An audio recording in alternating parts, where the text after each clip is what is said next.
Alright, live. I'm finally back. Start working on Omnath. Still, still not at 100%. Like, when I was setting this up, and I'm like, okay, gonna send out the tweet, gonna pull up all the stuff. I started a hacking nasty cough that took me a few minutes to get over, and it's just like, oh, cool, right before I want to start doing this. So yeah, I'm still suffering from this thing. My God, it has been a week. It has literally been a week now, and I am not. I'm getting there, but I am not at 100% yet, so.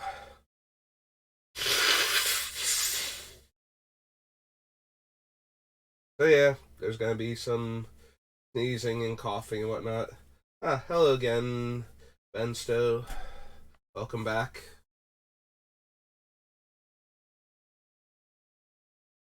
So, since it's been over a week now, because I was not working on Omnath during the pre-release, and then I didn't want to work on him when I didn't want to talk that much. Here he is again, all of his glory. Horrible, horrible corruption. And here is our deck list so far. We're at 78 non-land permanents, or non-land permanents, non-land spells. And we need to get this down to 60. And Omnath, because of his 5-color nature, needs to get down to 60. We need 40 lands in order for him to function. So, we need to make 18 more cuts to him. And I have not looked at this list until just now when I turned it on. So, we're going to go over the 78 cards he still has and see where we're at. Demonic Tutor, Soul Ring, Swords to Plowshares, Felwar Stone, Nature's Lore, Enlightened Tutor, Mystical Tutor, Vampiric Tutor, Scroll Rack, Allay, Shattering Pulse, Captain Sisay, Fires of Yavimaya, Future Sight, Lightning Greaves, Crucible of Worlds, the Ocean of Night's Reach, Sensei's Divining Top, Farseek, Angel of Despair, Debtor's Knell, Sign of the Ur-Dragon, Coalition Relic, Woodfall Primus, Cruel Ultimatum, Violent Ultimatum, Nicol Bolas Planeswalker, Karthus Tyrant of Jund, Oracle of Moldiah, Jace the Mind Sculptor, Sanguinate, Blue Sun Zenith, Avacyn Angel of Hope,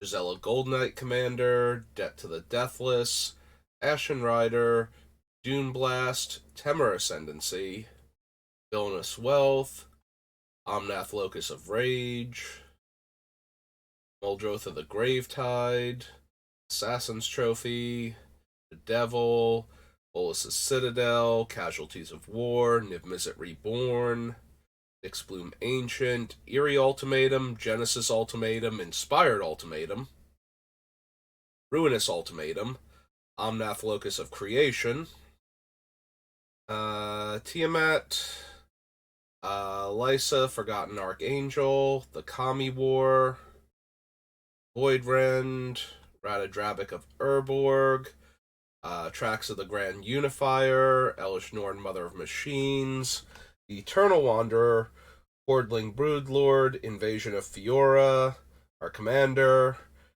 Zergo and Ojutai, 3 Visits, Cavalier of the Dawn, Yarok the Desecrated, Fiery Emancipation, Mirim's Sentinel Worm,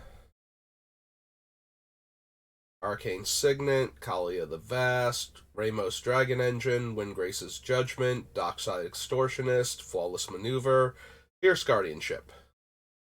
Alright, so that is all of the cards that we are running right now, and we need to remove 18 of those from the list. Now, as I recall, we are starting to deplete our number of 2-color, like specifically 2-color cards. That was making Niv Mizzet a little less tenuable. Like, we are just barely there with him. So that was a thing. um, Norn is still a potential cut. Like, I like that she shuts off our opponent's stuff, but she doesn't meet the other requirements to trigger Omnath. The Fiery Emancipation might be able to go. The triple damage just isn't as important. Like, our burn spells are life loss with Death to the Deathless and Exsanguinate, so it's more the creatures dealing triple damage that matters at that point.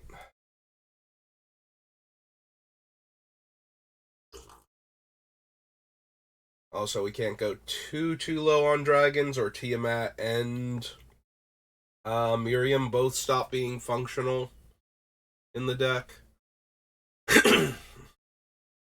Like, right now, the dragons that we do have are all so silly, though. That should be okay. Like, we have the Hoarding Broodlord, we have Karthus, we have Zergo and Ojutai. So all of them work super well with both Tiamat and Miram. Like, in multiples, they are better. Karthus is probably the least impressive at that point. Like, I already stole all of the dragons, but it will untap them again if I make another one. Although I don't think we have anything to take advantage of that properly, because we get the second one when we get the first one. So yeah, that one's kind of redundant. They're just 7/7s. We can potentially cut Nicol Bolas, Planeswalker. I think he was close to being on the chopping block up until this point. He's very, very powerful, though. So I'm hesitant to just cut him out of the deck entirely. But then again, I was hesitant to cut basically everything left in this deck. We are at the point where it's utility and the things that we most want to be running. So. There we go. As promised.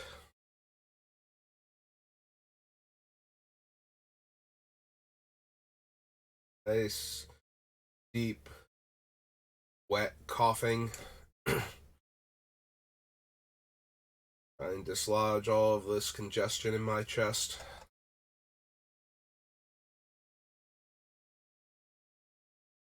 Yeah, don't want to lose these three. The tutors that put the card on top at instant speed all let us set up for Omnath's trigger to make sure that we're getting the card that we want. Or if we need to get something during our draw step before Omnath goes off.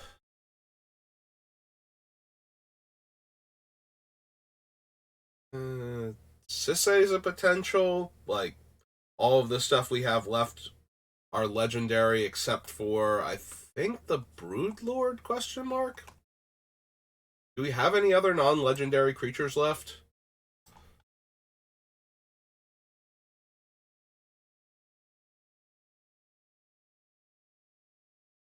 Sisei. Yojim Knight's Reach. Oh, we have Angel of Despair. That's true. Scion. Woodfall Primus. Alright, so we're up to 2 now. Any other? Avacyn, Gisela. Ashen Rider is 3. Just looked at this list and I've already forgotten all of our non-legendaries. Then again, I was not focused on them for being that. Nyxbloom Ancient. Nyxbloom Ancient can probably go. We definitely have ways to... That's the problem, though. The reason he's still on the list is Omnath's mana doesn't empty, it just changes to black. So, if all of our lands tap for 3 times mana, we just float all of it that we're not using, and Omnath clings onto it to set up for, like, Death to the Deathless or Villainous Wealth.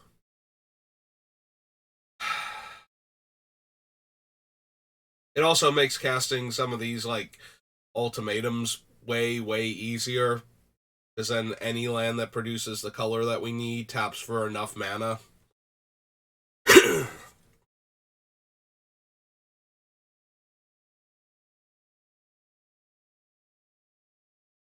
Maybe it's the Locus of Creation.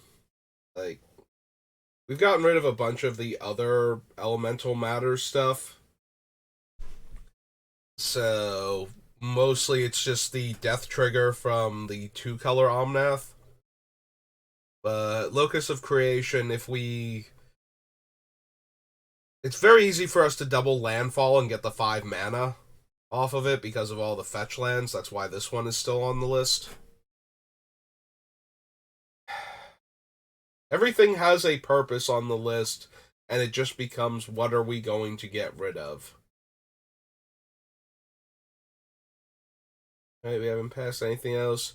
So we're at 3 non-legendary creatures so far. Or 4, I'm sorry. The Nyx Bloom Ancient was the 4th one. And that one dragon will be the 5th one when we get down here. Yeah. So we're at 5 non-legendary creatures in our deck. Cavalier 6. Okay. We have more than I thought. And Dockside Extortionist is 7. Okay.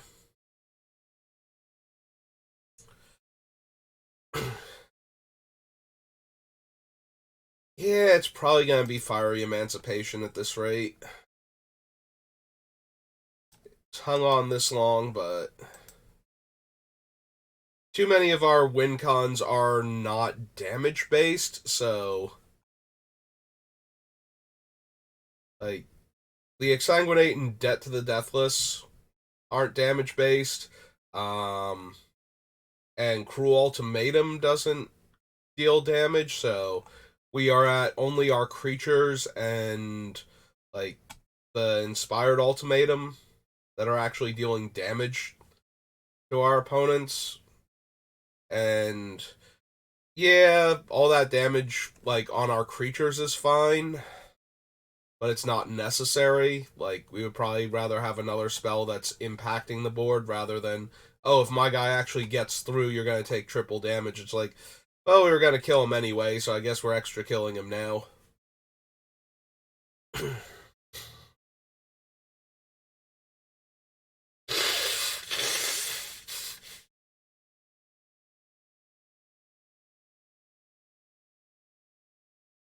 Maybe we don't need Captain Sisay then, though.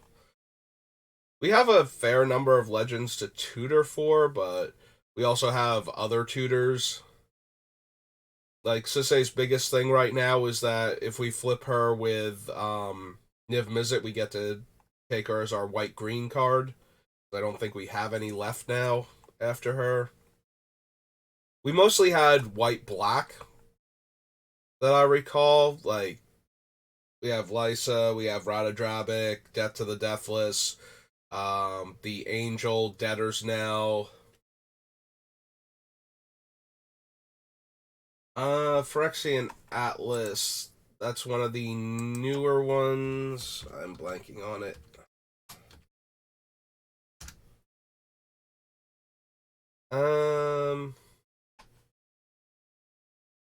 Yeah, so the mana base for Omnath is mostly already set.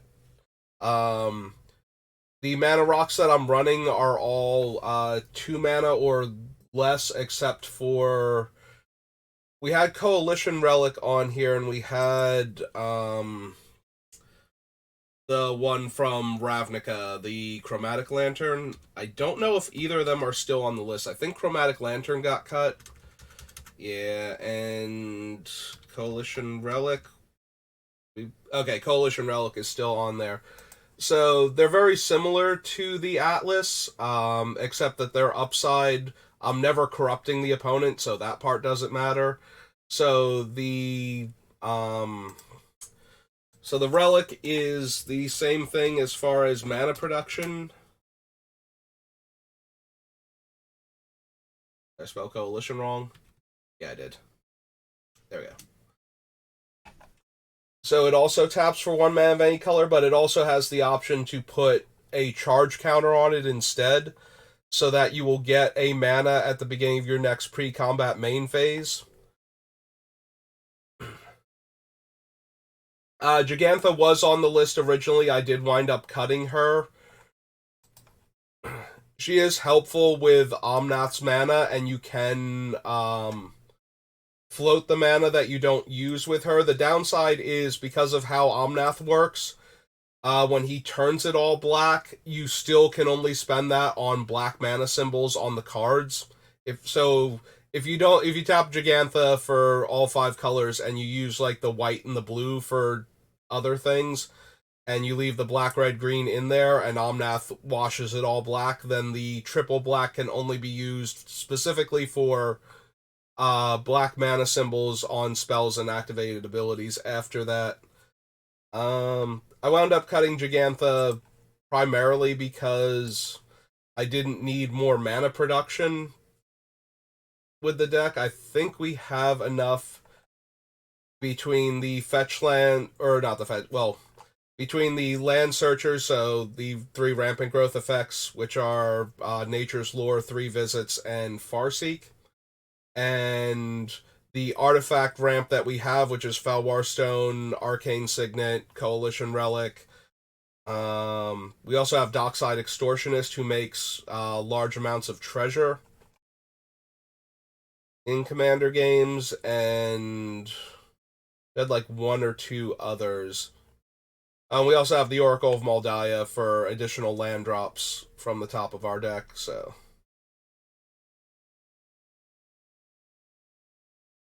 I appreciate it, though. Yeah, Jegantha was on the list initially, but we wound up cutting her just because we did not need the additional mana she was providing.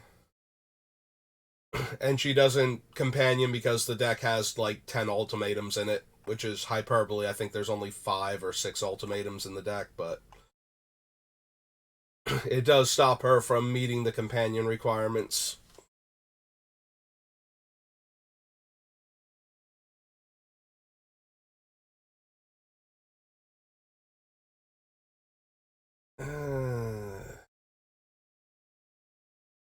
Getting back to Captain Sisay. I do like that she tutors for all of these. She can tutor for planeswalkers, right? We established that. Like, is she legendary creatures or is she legendary permanents? For a legendary card, yeah. So she can tutor for planeswalkers. She can tutor for, well, she could tutor for lands if we were running any of them. So she might still go. We're just running out of room.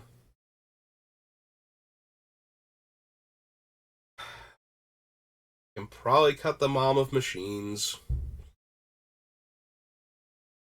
Like, obviously she's more powerful than Yarok, but she also does not meet the requirements for getting us the extra mana, and she's not as on theme. She's just in here for raw power reasons. If you want to adjust your deck and add Norn in and take out Yarok, if Yarok makes it all the way through, I would not argue against that. Norn is definitely the stronger card. But I would rather stay on topic and use the one that actually meets our requirements for triggering Omnath. Oh, that's our other silly mana production thing. We have Ramos still, who gets counters based on the number of colors and spells that you cast, and then you can remove 5 counters to add 10 mana, 2 of each color, once per turn. That was our other big mana production thing. Alright, so we cut Fire Emancipation and Norn. 16 more cards to go.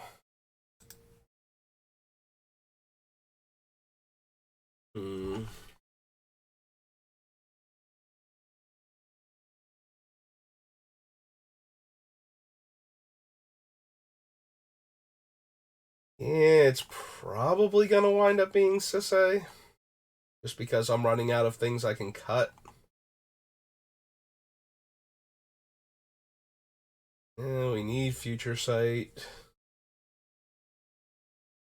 Sensei's Top, Angel, Debtor's Knell.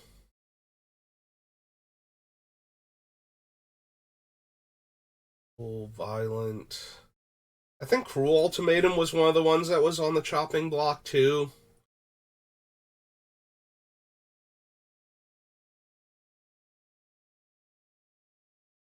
Mostly because it draws us 3 cards and makes one player discard 3 versus Inspired Ultimatum just letting us draw 5 cards. But I also think I was considering Inspired Ultimatum because it doesn't have any black mana in the casting cost. So it's one of the hardest ones to actually cast.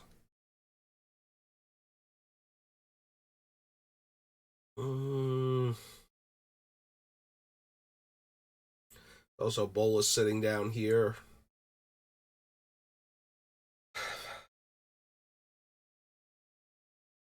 I don't know. Bolas is just so strong, especially with how fast we can ramp him out.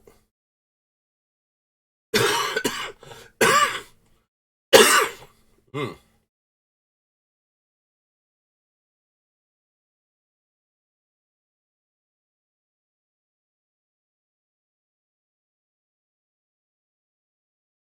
It's also possible we cut Jace. Jace is good for setting up Omnath. Draw 3, put 2 back, so we would get our draw step next turn, and then the card underneath that would trigger Omnath ideally. Like, even if we have to keep doing that, like just putting the card back to keep triggering Omnath because we don't want to cast it just yet. Until we find one that we actually do want. He is the weakest out of our deck manipulation, though, in that he's way more vulnerable to just getting killed. Whereas Scroll Rack and Sensei's Divining Top are just fine sitting on the table, especially Top. Top's nearly impossible to kill. It's like Croson Grip, and that's about it.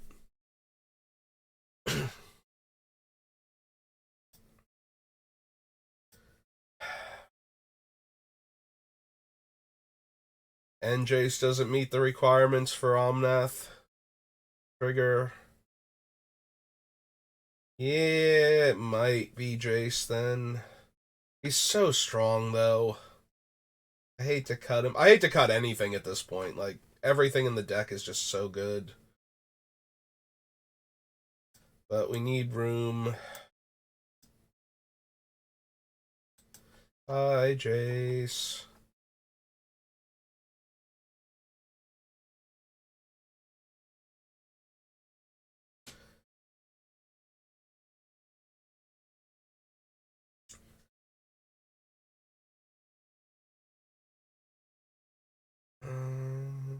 Yeah, we don't want to cut Muldrotha. Trophy, Bedevil, Citadel, Casualties. It could just be the Nyx Bloom Ancient. That one keeps coming up. Like, I like how much mana we can make and how fast we can kill with Omnath if the Nyx Bloom Ancient lives for a turn cycle, but I think that's actually asking an awful lot. Nyx Bloom Ancient is a lightning rod to begin with. So maybe we don't need that one. We also got rid of the Horde of Notions, so it's not like we can get it back very easily. The only way we get it back is with Death to the Deathless and Muldrotha, both of which are also high value targets to get killed quickly, so we're only going to get like a couple shots at this. And a couple shots at like everything else good in our deck too, so yeah, end of the day, I think we can afford to cut the Nyx Bloom Ancient.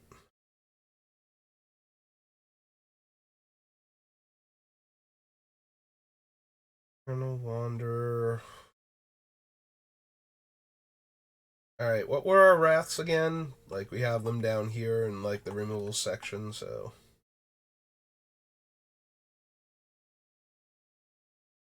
Here we go, so...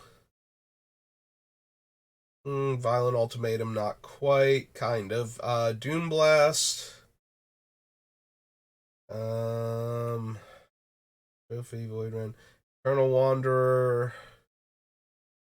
And Fiora are our main, like, full-on wraths. Oh, and Ruinous Ultimatum, because it does destroy all the opponent's non-land stuff. So we got 4. And all of them dodge Omnath if we need to. Yeah, I'm kind of inclined to stick with them for right now. Maybe we can cut Dune Blast, maybe.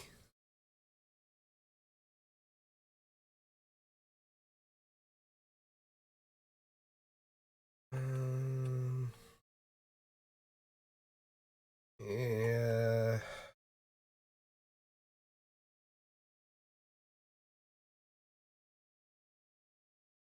Invasion.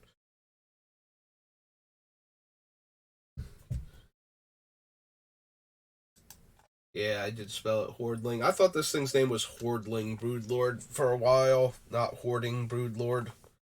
I thought it was like a little. I thought it was the one that was like watching over all the little Hordlings, all the little baby dragons. But it is Hoarding Broodlord. I don't know where I got the L from.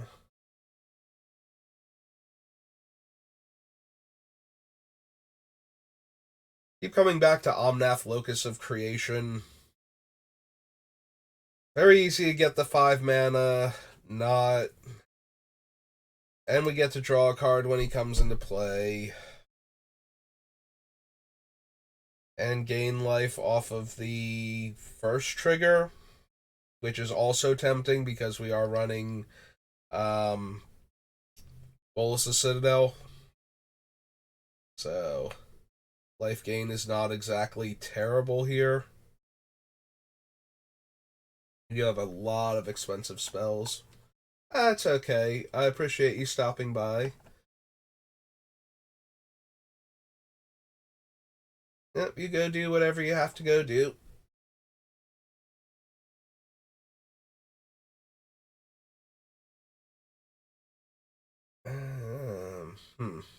Temur Ascendancy. If we cut Temur Ascendancy, we're cutting the other one first.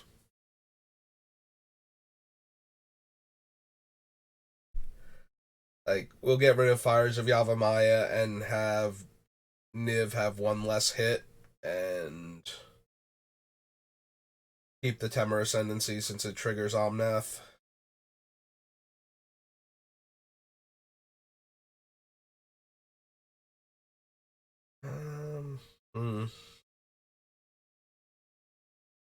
Hey, let's go knock Jace and the Nyxbloom Ancient off the list.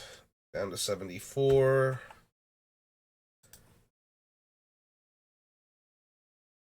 Sonic Tutor, Swords to Plowshares. Can't really cut either of them.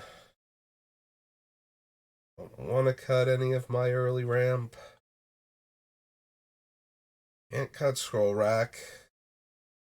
Don't want to cut Allay and Shattering Pulse. What are our other artifact and enchantment based removal spells? Got Windgrace's Judgment. Cavalier can hit them. Void Rend. Kami War. Ruinous Ultimatum. Casualties of War. Bedevil. Assassin's Trophy. Ashen Rider. Nicol Bolas. Violent Ultimatum. Woodfall Primus. Angel of Despair. Yeah, maybe we do get rid of the Pulse and the Allay. We do have enough target removal to get away without them. They are decent, though, with our ability to just float mana to be able to buy them back constantly. Like, it's very easy for us to have, like, 4 black mana floating, so we can just, like, red or white and destroy one of the 2 permanent types.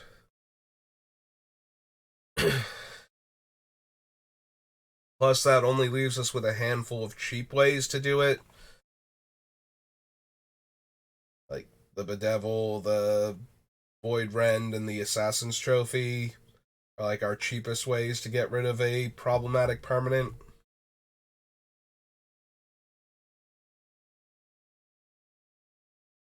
It might have to be, though. That does cross two more cards off the list. Gets us a bit closer. We might have enough stuff left over. Be able to handle any problematic cards. Yeah. Sorry, guys. I do like you. You are two of my favorite ways to deal with non-creature permanents, but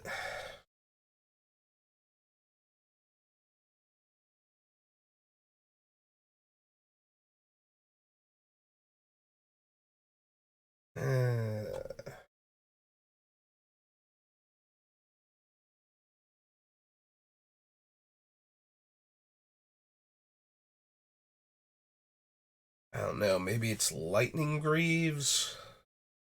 We have Fires of Yavimaya and Temur Ascendancy to give our big dumb creatures haste. And also, if they're dragons, we have Karthus.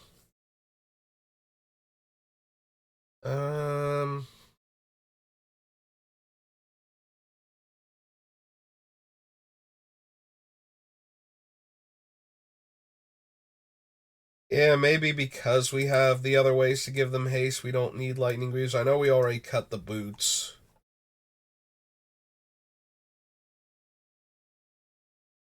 It is nice, though, having the hexproof, or not hexproof, Shroud. For that extra layer of protection for something like Muldrotha. You know, one of the high value, easily targeted things. Really don't want to get rid of the Miosian.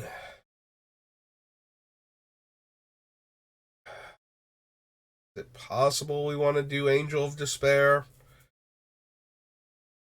It is possible. The downside is, so Archon is better because it kills a permanent on the way in and the way out, and Woodfall Primus gets to destroy two non-creature permanents as long as it doesn't get exiled. But the Angel is the only one that can be put into play off of Kalia. So it has that going for it.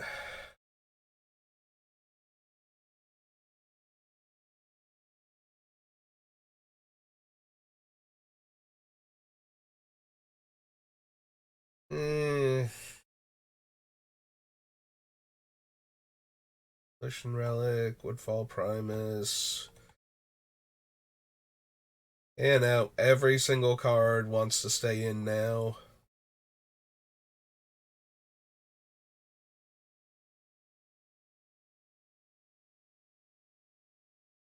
Avacyn, Gisela,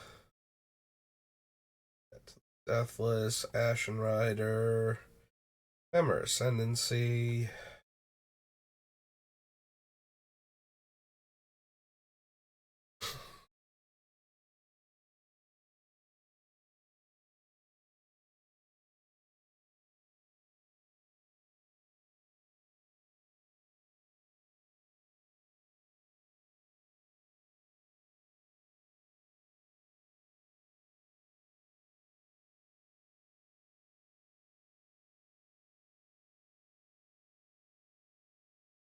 I did have Blue Sun Zenith in here as a way to beat opponents that gained, like, you know, arbitrarily huge amounts of life or were otherwise unassailable to damage. You know, besides Omnath getting in there for 21. But maybe I don't need that. Like, I don't need it for card draw, although it is good for that. I don't need it to kill opponents that are otherwise nearly impossible to deal with. But it is like the easiest way to do that. Like, we don't have to worry about getting it exactly right the first time. As long as it resolves and we keep forcing them to draw, eventually we will deck them. Whereas something like Villainous Wealth, we actually have to kill them with it. Make sure they can't recycle a few cards and keep themselves alive.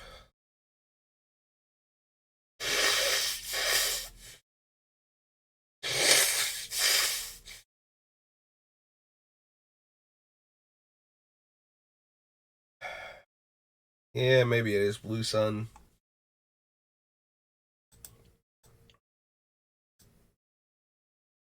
Goodbye, Blue Sun Zenith. You will be missed.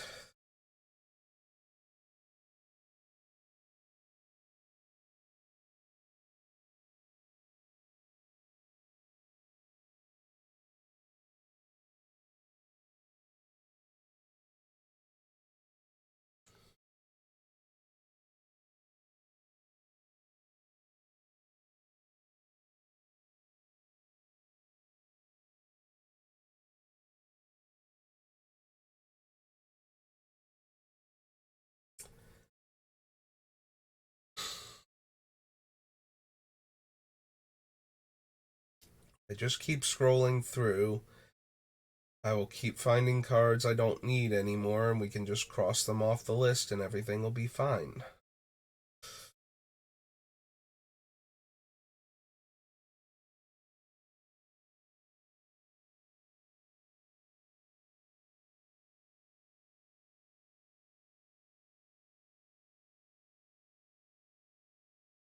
Alright, so yeah, I think we lose the Blue Suns and we go down to 71.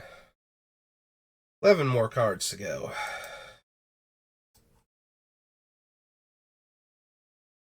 Wonder if I ever did a recount to make sure this number was accurate. It's been over a week now. I cannot remember if I did it after the stream like I was going to.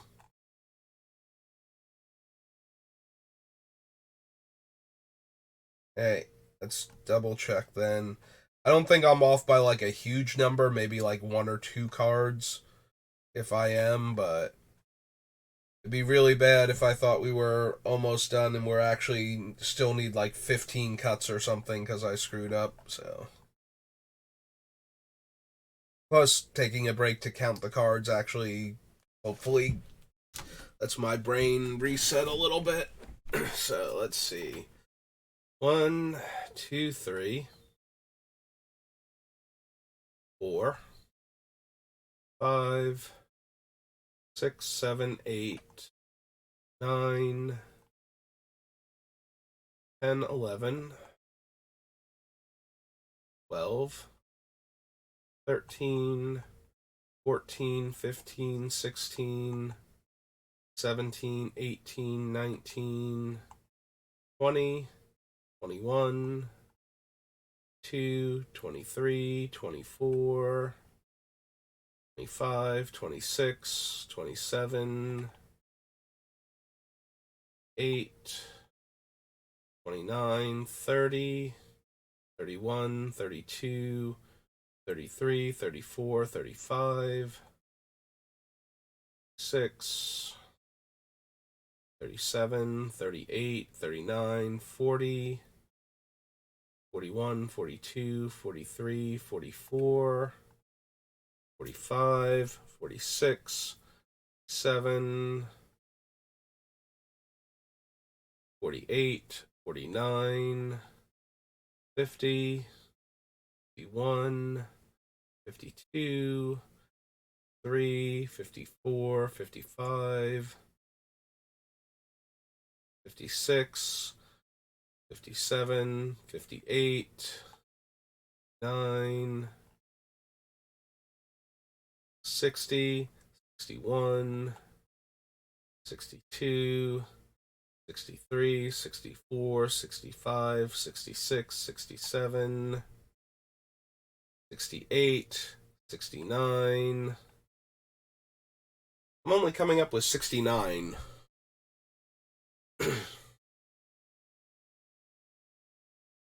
And we counted Omnath.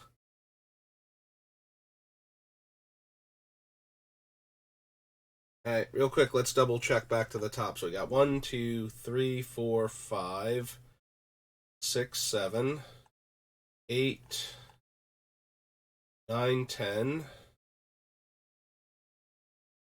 11, 12.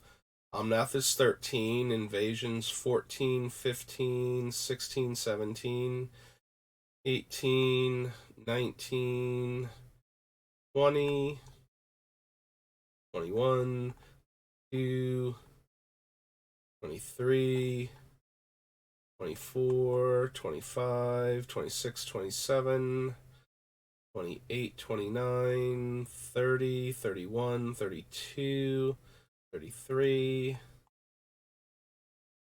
4, 35, 36, 37, 38, 39, 40, 41, 42, 43, 44, 45, 46, 47, 8, 49, 50,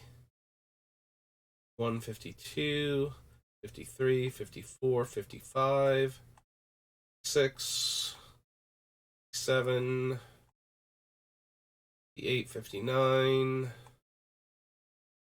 60, 61, 62, 63, 64, 65, 66, 67, 68.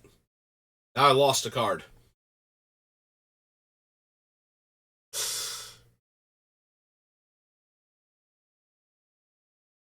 What card did I lose or count wrong the first time? Alright, one more time. Oh my god, really? Alright. 1, 2, 3. Right? We only have 3 here. It's Demonic Tutor, Soul Ring, Swords to Plowshares. 3 non-land cards from Alpha, Beta, and Unlimited. So 3, 4, 5, 6, 7, 8, 9, 10, 11, 12, 13, 14, 15, 16, 17, 18, 19, 20, 21, 22, 23, 24, 25, 26, 27, 28,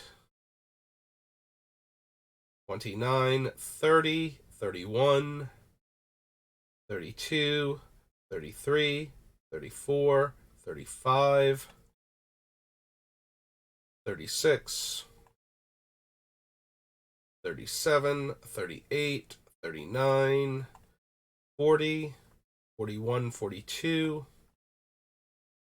43, 44, 45, 46, 47, 48, 49, 50, 51, 52, 53, 54, 55, 56, 57, 58, 59, 60, 61, 62, 63, 64, 65, 66, 67, 68, and 69. Okay. Coming up with 69 again, I think I skipped over one of the other cards when going upwards. Probably one of the ones where I don't have the game text at all. Something like the Wandering Emperor or something. I mistook for a land while going through it, so I don't know. Alright, so at one point I bumped off 2 cards, but did not bump them off of the actual count. Or thought I did, and then Alright, so now that we've counted and recounted and recounted again, I'm finally ready to declare 69 the official number that we are currently at. The internet may now rejoice.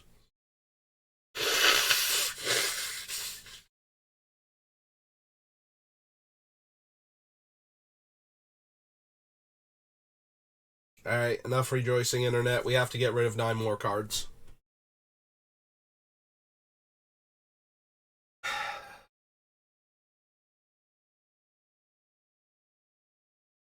Only 9 more cuts to go. Sisei might be one of them. Lightning Greaves might be one of them.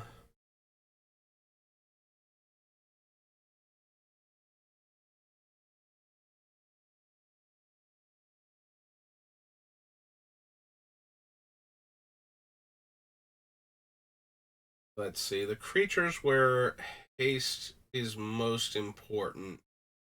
Sign of the Ur-Dragon. Arthas naturally has it. Gisela probably.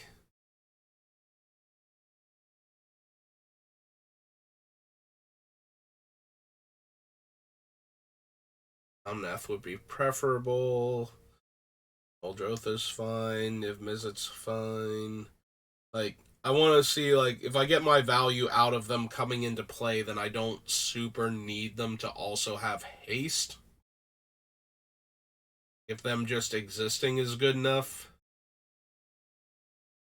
So for the most part, haste is not a make or break thing on them.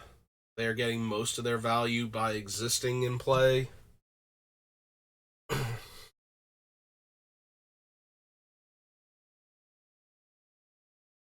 Kalia wants haste. Kalia desperately wants haste.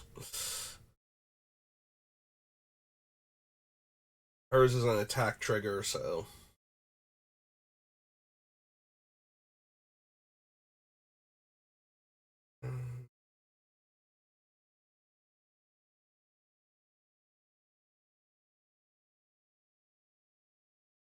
We can get rid of that one.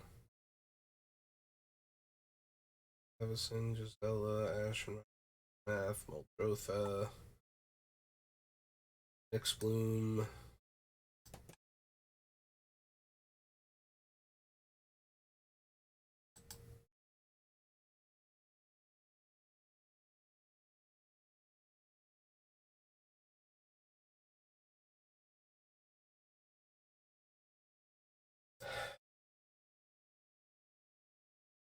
Yeah, it might just be Captain Sisei.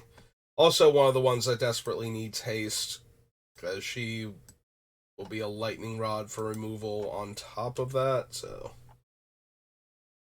Take her out.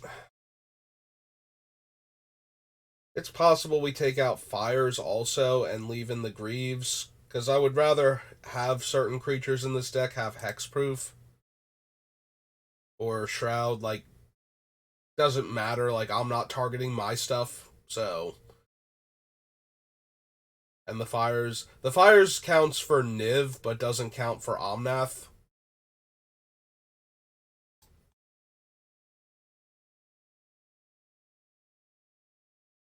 I mean, Niv is down, like, critically low on hits. Most of the things we can hit are the white-black spells.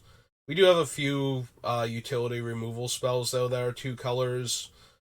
Like the Casualties of War and um, Assassin's Trophy and Bedevil and whatnot that we can hit, so. I guess all of those are going to have to be good enough. We can also hit things like Gisela. She's red-white, specifically. We're not completely out of stuff for Niv to flip up. Red-green Omnath.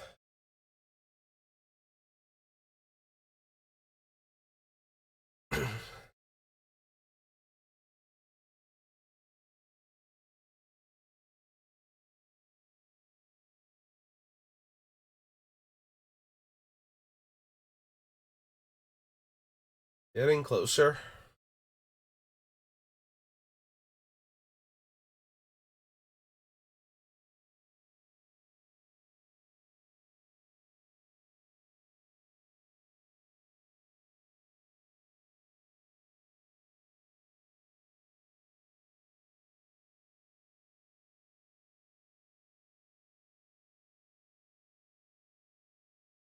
Okay, so get rid of these two.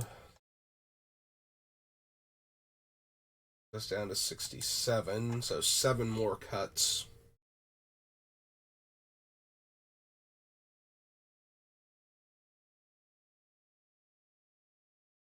Seven more. Vampiric Tutor, Scroll Rack, Stronghold. Well, Stronghold's a land, so I don't need to worry about that one. Future Sight, Lightning Greaves, Crucible of Worlds.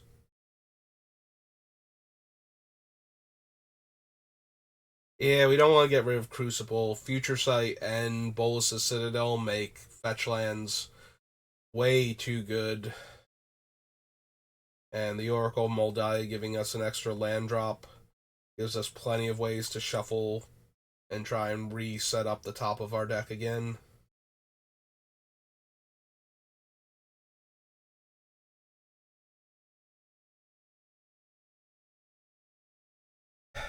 Maybe we don't need Exsanguinate.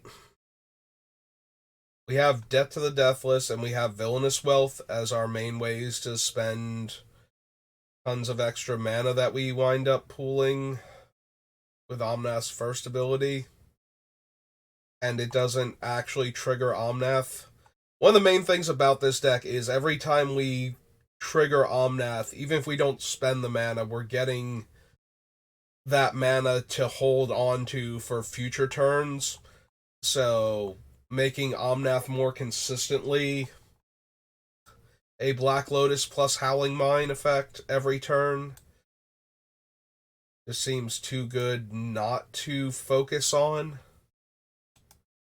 Like, that's his main appeal, is that you are getting 3 extra mana a turn to work with, plus an extra card. As long as you're setting him up properly. So, the fewer cards that don't meet his requirements, I think the better we're doing. Like, if I have to make a choice between cards, I'm slightly more inclined to one that doesn't meet his requirements. Like, yes, it's a good place to put all of that mana, but we have 2 other X spells that pay us off for having all that extra mana, and a bunch of other just expensive spells in general with a lot of colorless in them that we could spend the floating mana on if we don't cast a spell that particular turn. You know, we flip up a card like Void Ren, but we don't have a good target for it, so we just float that mana for later.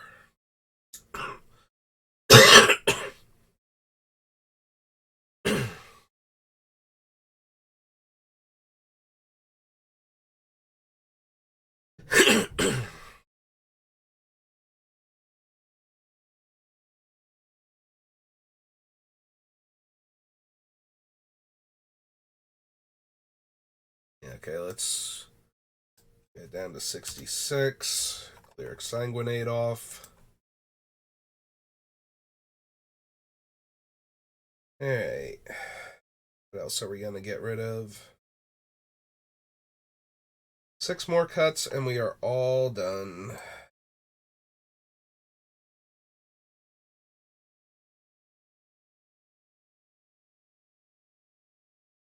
Want to get rid of 1 more of the Wraths. And if so, I considered Doom Blast before, but maybe for the same reason I consider the Emperor instead. I think between the Emperor and Invasion of Fiora, I like the Invasion slightly more. But with the Eternal Wanderer, I get to get rid of their commander if they have another creature. Neither one of them meets the requirements for Omnath, so I guess I should be considering one of those two over the Doom Blast if I do get rid of one of them. What's our 4th one? Oh, right, it's the ultimatum that destroys everything they have. So that one automatically gets to stay. That one's probably the best Wrath in our deck at this point.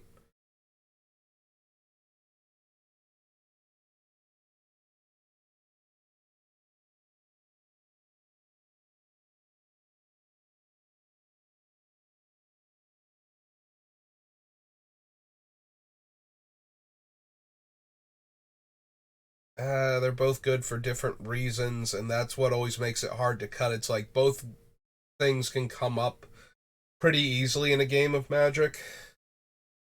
Like, if I'm trying not to kill specifically Omnath, then the Invasion of Fiora and the Eternal Wanderer are both good. But then it depends on what else I'm trying to kill. Like, if my opponents have a bunch of non-legendary things and I have my deck which is full of mostly legends, then Invasion of Fiora is much better because I just kill all of their stuff and keep most of mine. Whereas if they also have a bunch of legends, then the Emperor is probably better.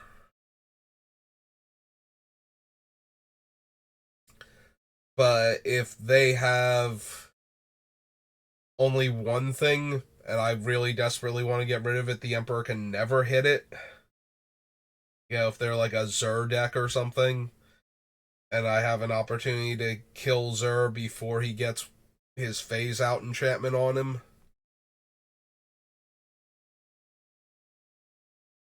then Fiora is like the only way to go.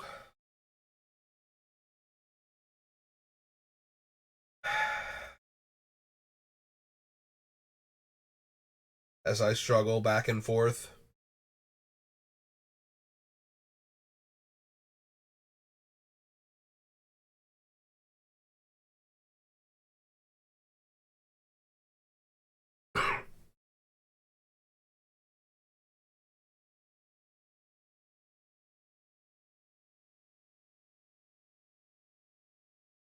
Hey, what non-wrath cards can I get rid of then if I don't want to get rid of one of those four?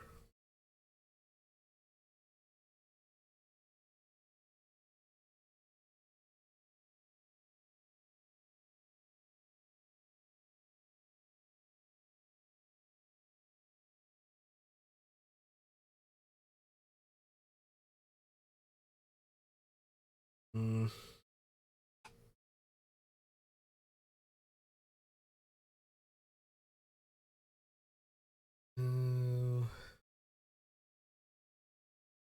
Yeah, I have too many legends right now to get rid of Radadrabic. Especially since he has the ability to make non-legendary copies of them, so I can also get them back later with like Debtor's Knell or Muldrotha. So this seems too good not to keep.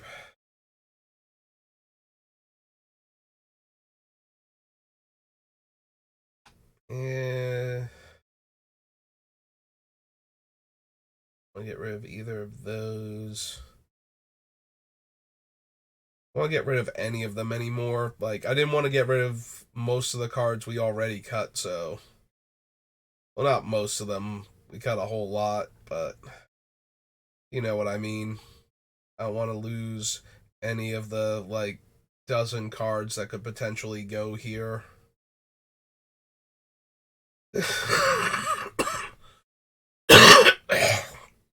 Excuse me.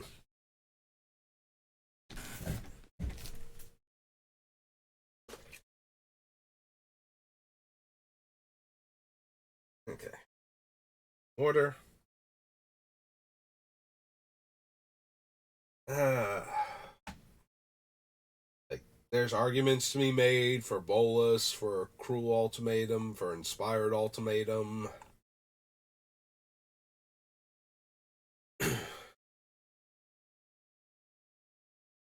Scion of the Ur-Dragon is here partially to tutor dragons to the graveyard for Muldrotha and Debtor's Knell. And that's like its primary function in the deck right now. Also being a dragon that we can get with Tiamat, and that has dragon synergies with Muram and whatnot. So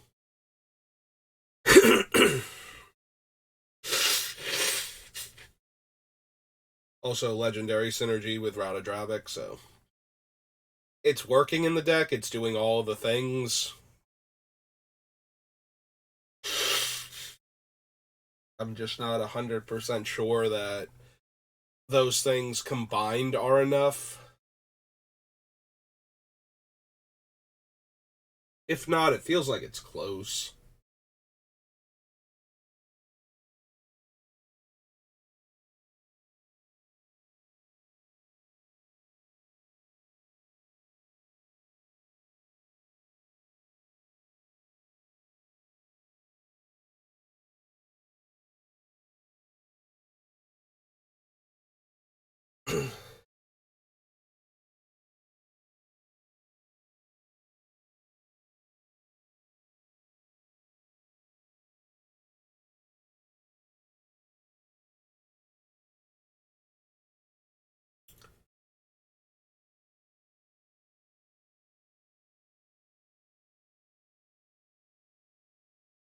I'm just going to keep staring at these cards until one of them jumps out at me as the no, we technically don't need that.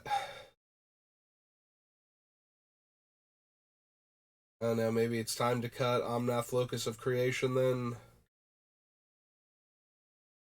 Four color Omnath just not quite good enough.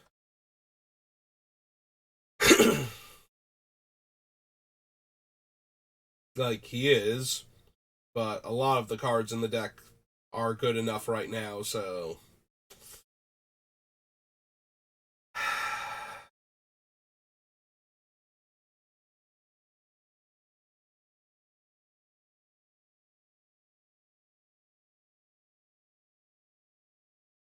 triggers my main Omnath.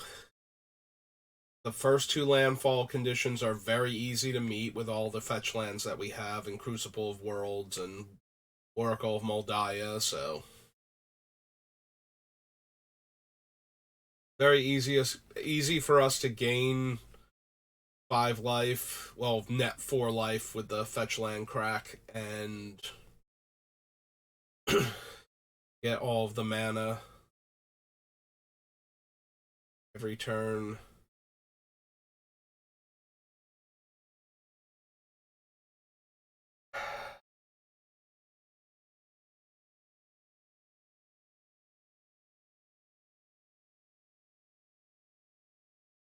It might be him. It's so hard, though.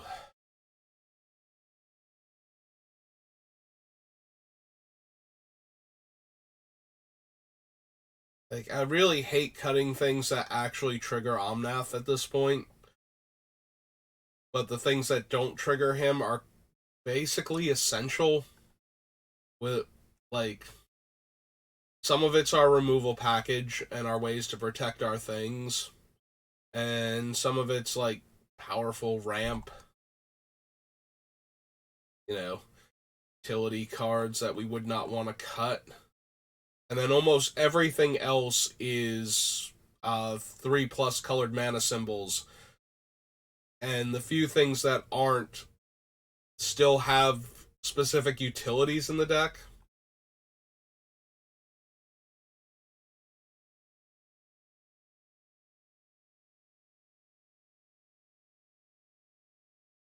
Like, I keep coming back to the idea that I can cut one of the Wraths, like either Fiora or the Eternal Wanderer. The other downside is that I think Wanderer is our last Planeswalker and Fiora is our only battle, and we do have a Traxa Grand Unifier in the deck. And we're removing a hit for her either way since we cut Jace.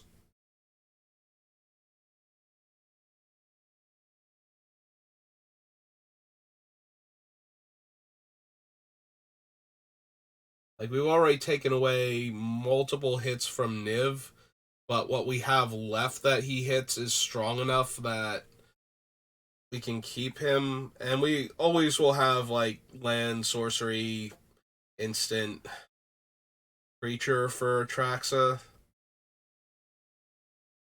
Enough enchantments for. But yeah, just the fact that we have a Planeswalker and an invasion we can hit does go a little ways to making Atraxa better.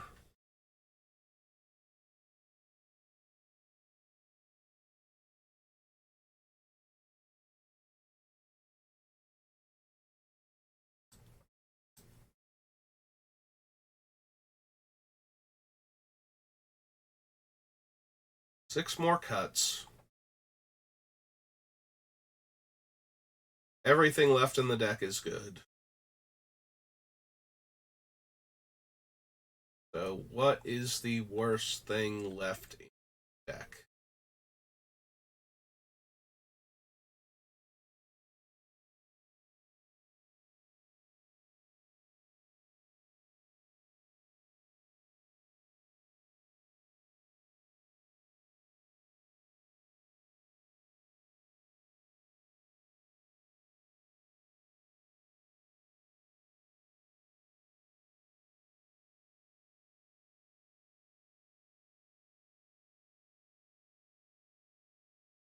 Looking at you, Nicobolus.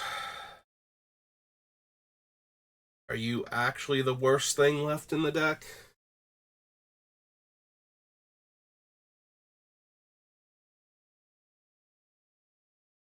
Costs 8 mana.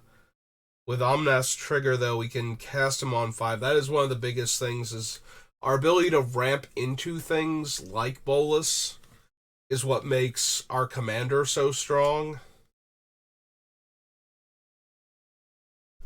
Like, we can cast our commander on 4 and potentially have Bolus on 5. That is a very real thing this deck is capable of doing. So,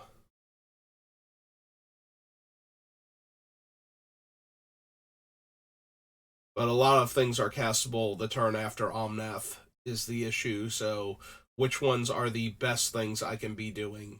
And is Bolus... That's true. Bolus is also a Planeswalker. So if we cut the Emperor and leave Bolus in, we still have a Planeswalker for Atraxa to hit.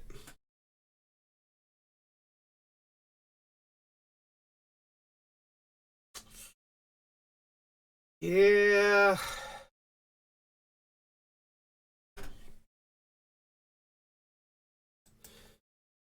Alright. I was thinking about cutting one of the Wraths, and I think that's going to be the deal breaker here.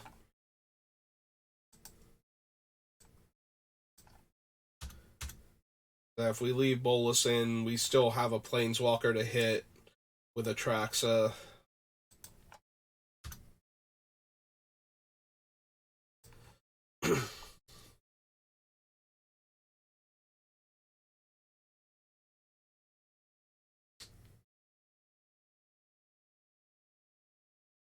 Alright.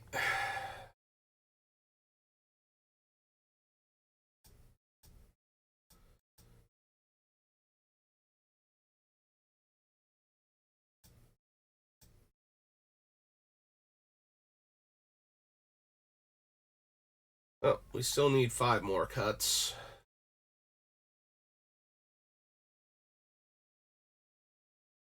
It's probably going to be the other Omnath.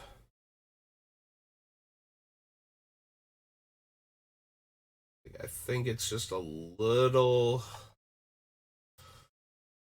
not good enough, like just a little bit.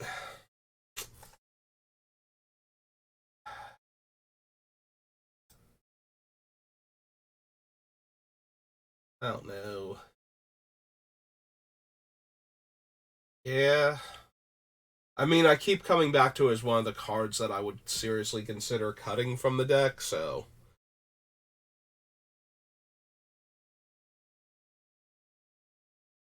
Yeah, if the other Omnaths were better in his own deck, I would try and run all of the Omnaths for flavor value. But yeah, like it's good. It's doing stuff I can take advantage of. It's doing a lot of stuff I can take advantage of. Oh my god. Like, the turn after I cast this, if we have, like, if we flip this Omnath off of that Omnath and cast it, we can very easily wind up with +8 mana on the next turn. Like, that's almost enough to double spell with, like, ultimatums or something. Uh,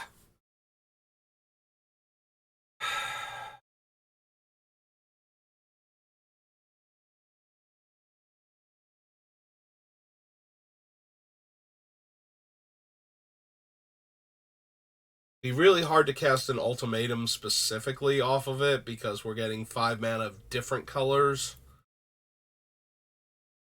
But it could be the other spell we're casting plus the ultimatum at that point.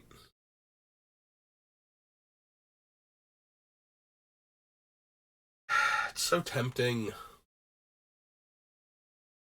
Alright, if we're not cutting out, we have to cut something. We have to cut 5 things. 5 somethings have to go. So what 5 are we going to get rid of? If it's not this Omnath, if I'm too obsessed with the amount of mana that I can make with it, then what am I cutting? I can't keep everything.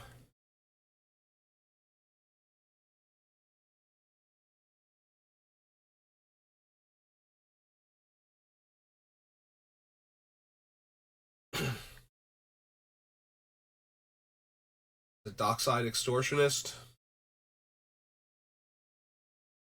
Like, normally I don't run these cards that everybody runs in every single commander deck when they're trying to do overpowered things because the deck doesn't actually have a reason to run specifically him. Like, we're generating tons of mana from our commander. Do we need Dockside Extortionist also? And the answer is no, but also yes, because we can cast the Extortionist early, get a whole bunch of treasures to ramp into Omnath even faster. Like, with Extortionist, we have access to a potential turn 3 Omnath, turn 4 any of his silly things.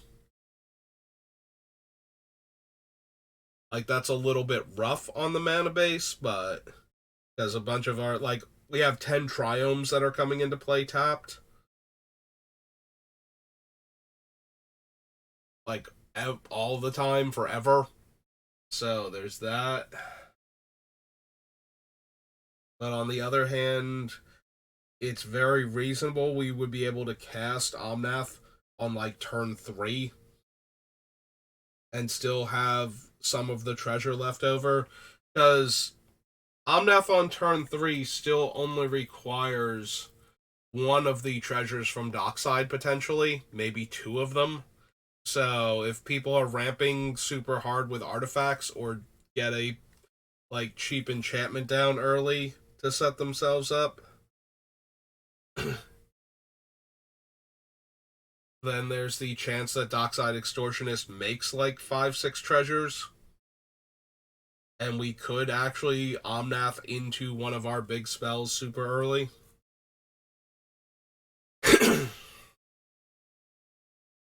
Yeah, I don't like to run them for the sake of running them, but when we actually have a plan like this, the super expensive commander staple cards, like, you know, Dockside Extortionist, Smothering Tithe, Mystic Study, you know, those cards that everybody insists on like running in every single deck. Like, this is one of the decks where Dockside Extortionist is actually super good, and we have a plan with him, what we're going to do, how we're going to ramp into our commander, and how we're going to ramp from the commander once we've spent these treasures. So that does make me inclined to have this be the deck where I run Dockside Extortionist.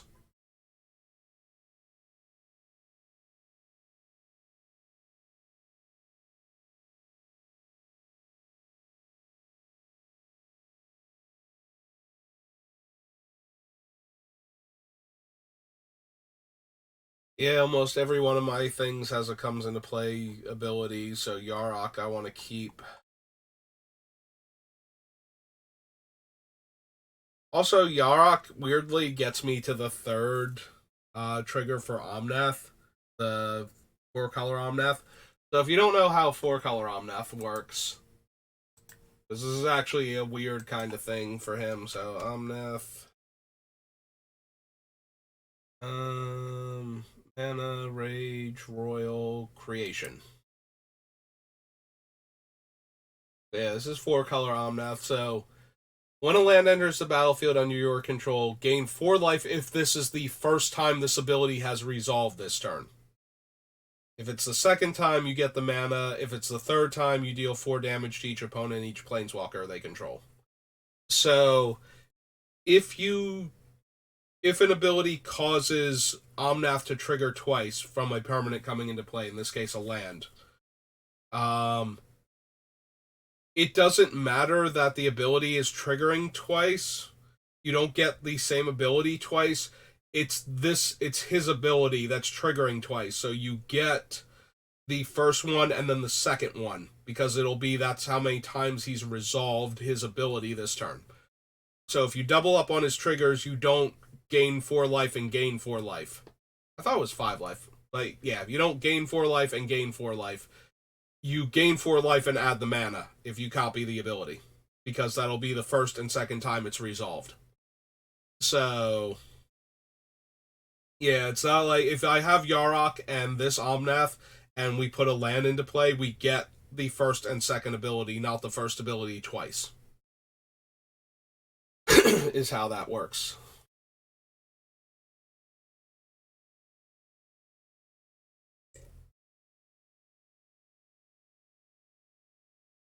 Which is actually a thing with this deck, since we can very reasonably trigger Omnath multiple times in a turn. Like, getting the 2 times is very easy, getting the 3rd time is difficult. This would let us get the 3rd time consistently, among other things. It might still supposed to be 4-color Omnath. Like, 2-color Omnath, we're making the elemental tokens, plus Omnath and Muldrotha and whatnot are all elementals. Like, we do have elementals still in the deck. So we get extra 5 points of damage thrown around when they die.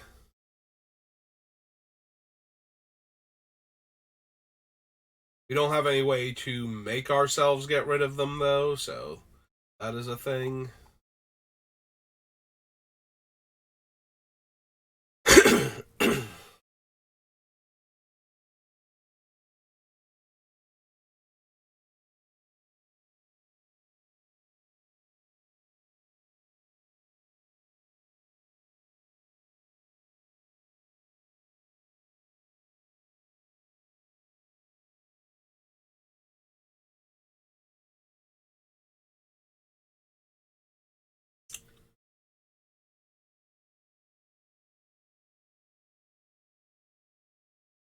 Yeah, I desperately want to keep everything we have on the list.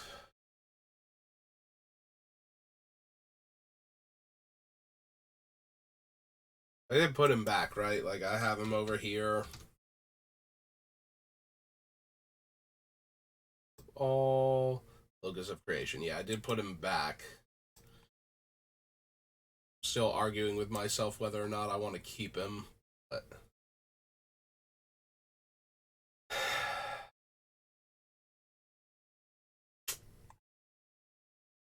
because I really do want to keep him. So strong in this deck. Like, just that extra burst of mana on top of the... Like, that seems to be our main thing, is that I'm getting all these extra cards with all this extra color mana intensity. And this would just give me another... And not 5 mana, it's 4 mana, because I'm not getting a black from this Omnath. Because he is not the 5-color Omnath. So yeah, it's only 4 mana, not 5. Which makes sense why it's not 5 life. Like, that Omnath is all about 4s. But still, that's 4 extra non-black mana to work with.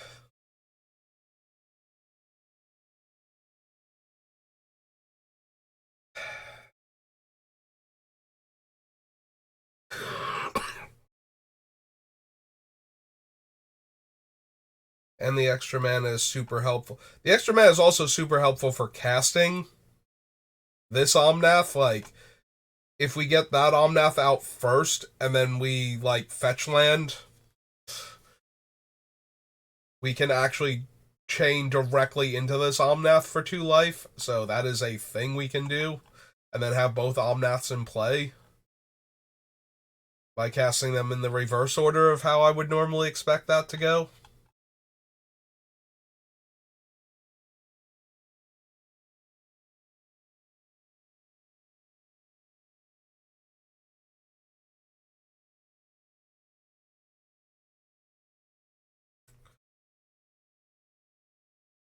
I mean, statistically speaking, I will cast this Omnath before that Omnath for that to work because I still need a landfall for casting the 4-color Omnath first, so that's still happening on turn 5.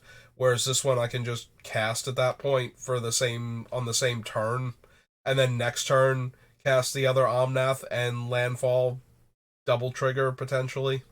So it's still more likely we run out our commander first.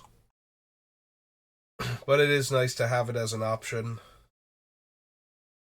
if it's correct to do so. Or if we had to play like a top land on 4. And so now turn 5 rolls around and we have creation in hand and we cast creation and then play a fetch and crack it and cast Locus of All.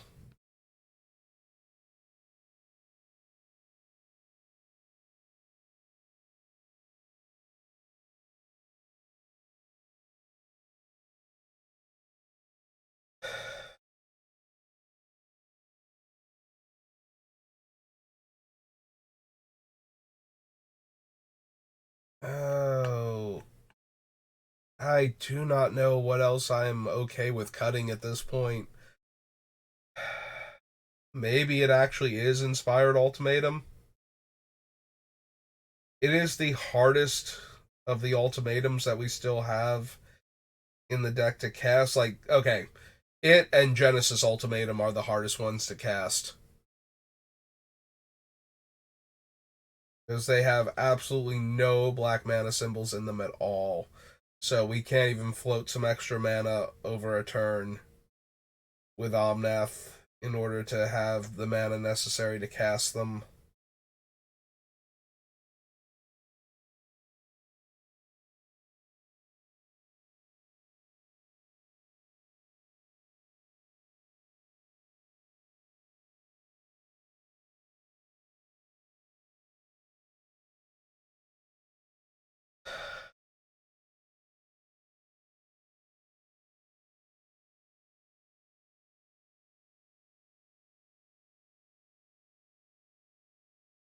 Hmm.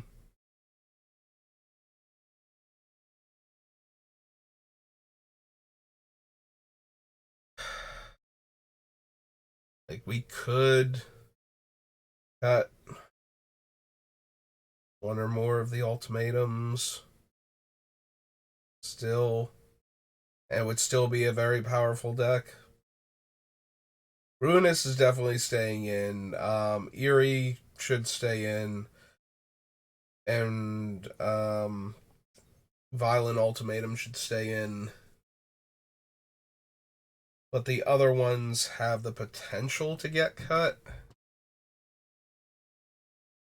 Genesis just lets us skip over so much mana, though. Like, for 7 mana, it's very possible for us to play, like, 10, 15 mana worth of spells in a single turn.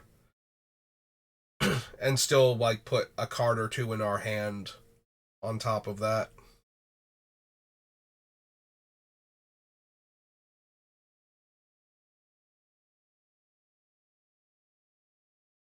Like, Inspired Ultimatum might be the weakest one, and it's still deal 5, gain 5, draw 5. Like, the fact that that's one of the weakest ones we have says an awful lot about the overall power level of the spells that we're trying to cast here.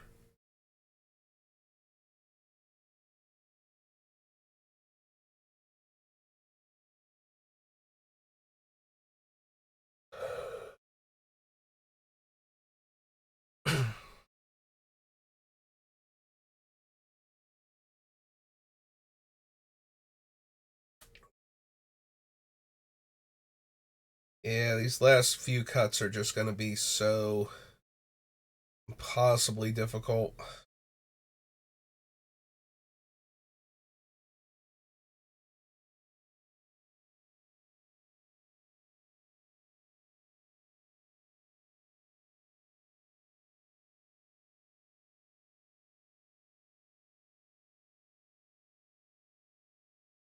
All right, real question: is it Tiamat? So, casting Tiamat. First of all, we have to cast her from our hand in order to get her trigger. So we can't do something like the ultimatum, like whichever one it was that let us put cards from the thing directly into play.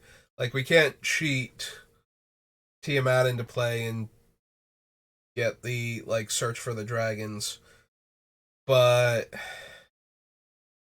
we only have like 7 or 8 dragons total in the deck.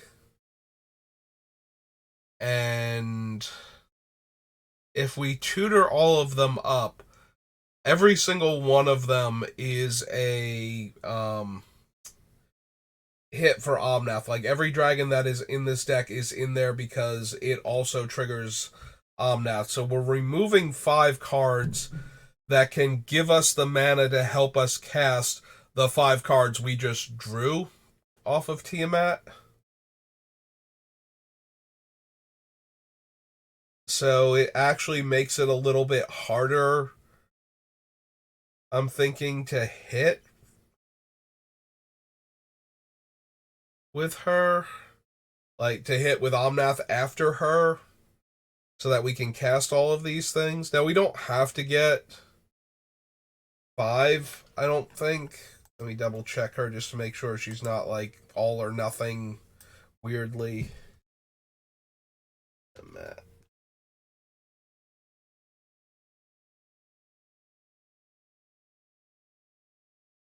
Yeah, for up to 5 dragons. Okay.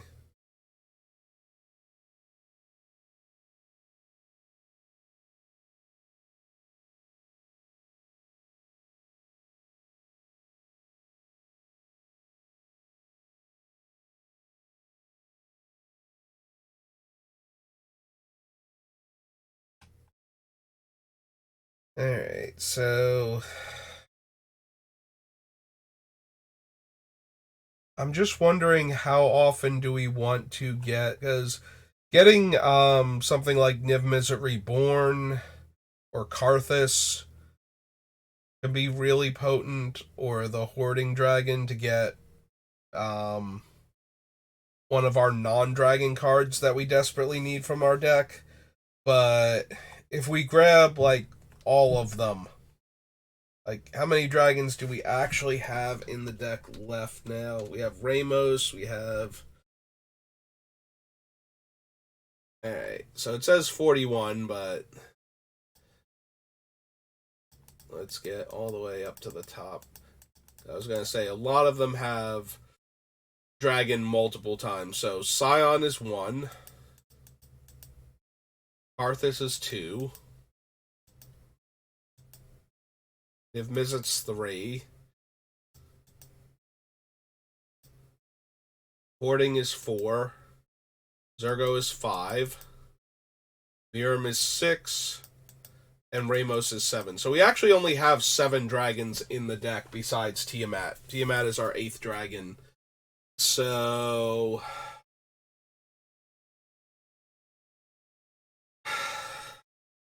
he does tutor for the other ones though. Like we can get all but one of our dragons if we wanted to with her.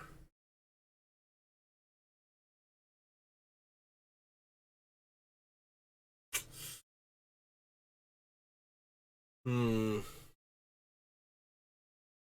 She might be the actual weakest dragon though in the deck still. Like we don't have ways to expand our hand size. Like we don't have room for a card like Reliquary Tower or Thought Mind Vessel. Is that what it's called? The 2-drop taps for a mana, taps for a colorless, and no maximum hand size. Like we do not have room for those cards. So, but we also don't have to tutor for all of them. We can just tutor for like Ramos or something in order to start getting like the counters on him. Although we did just cast one of our 5-drops. We could tutor for like Ramos and Scion or Ramos and Niv Mizzet. So that way we cast Ramos and then we cast the 5-color dragon, put the 5 counters on him, remove the 5 counters, do all the shenanigans.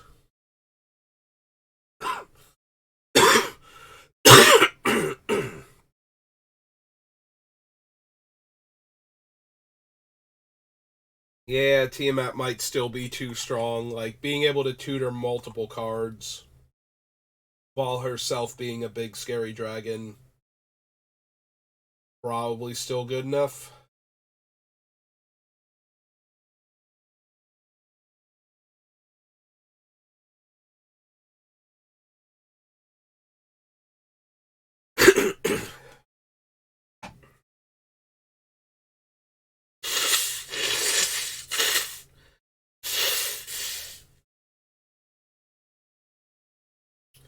Yeah, we're running into the problem where everything is still really good in this deck. Like, we've cut all of the chaff and a bunch of things that were not chaff, but we can make an argument for them needing to go.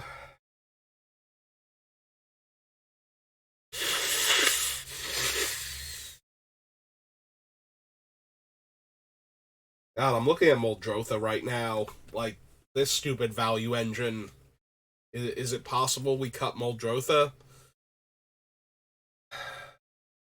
Muldrotha's biggest thing is that she lets us get back dead enchantments. She also does let us play land from the graveyard, similar to Crucible of Worlds.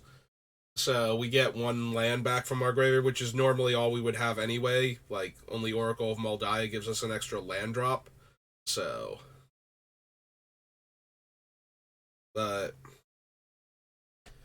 on the other hand, she is a 6-drop 6/6 that if we don't have the mana to immediately cast something after she comes into play, we are probably not going to get to cast anything when she comes into play. Like, Muldrotha is just such a huge lightning rod. She has way too much value attached to her.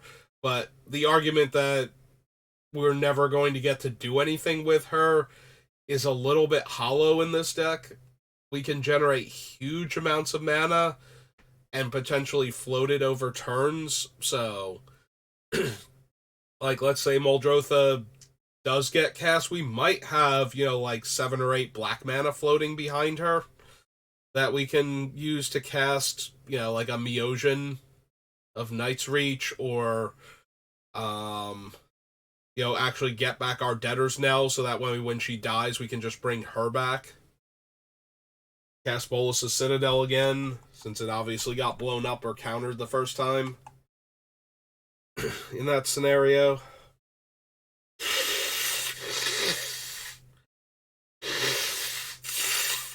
There we go. If we have some white mana floating, we can recast an Ashen Rider.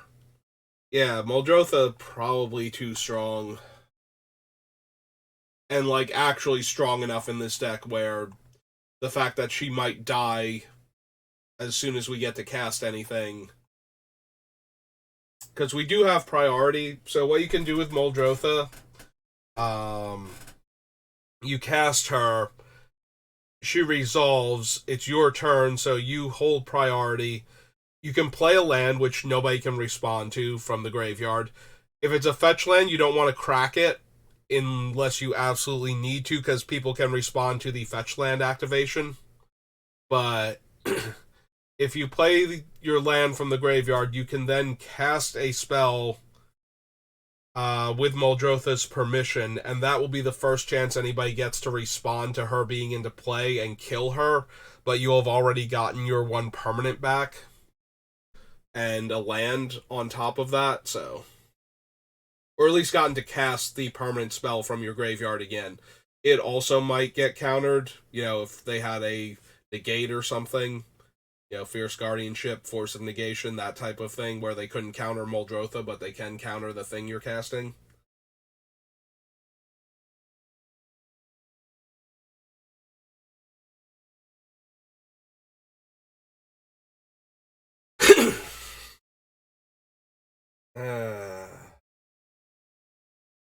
We're at 65. We only need 5 more cuts. And we have been at this for an hour and a half.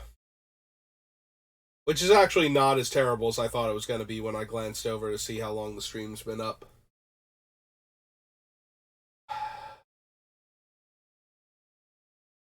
Your site? Lightning Greaves. Crucible of Worlds.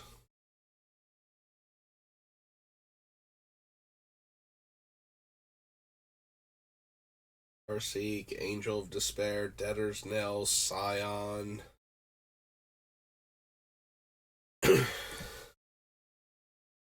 Is Coalition Relic too slow in this deck? With 10 of our 40 lands coming into play tapped all of the time. No option to not do that. I think Croson Verge also enters tapped. So that's another one. So that's 11 of our 40 lands.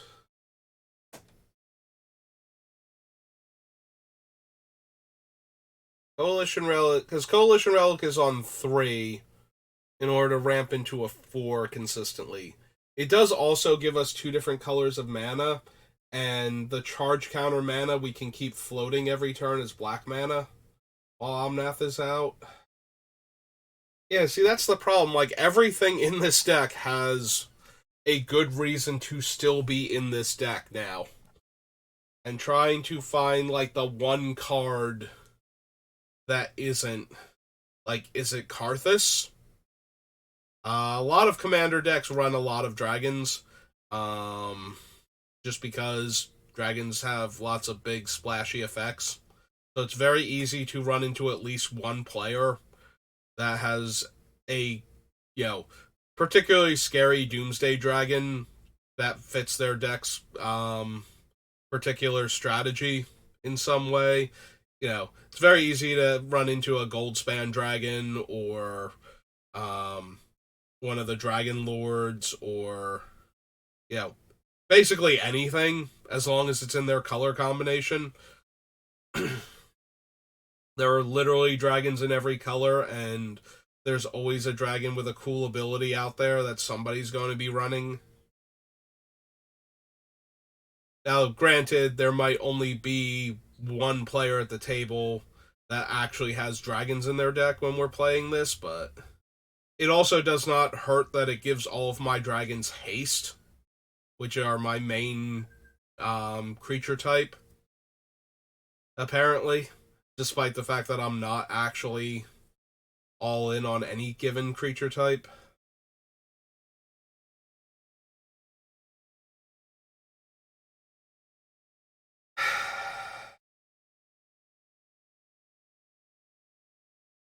Like, there's an argument to be made that we don't need Karthus at this point.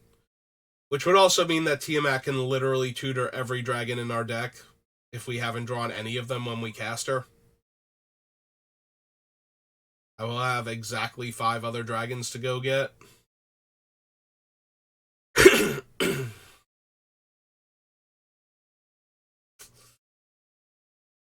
Yeah, maybe. Maybe Karthus.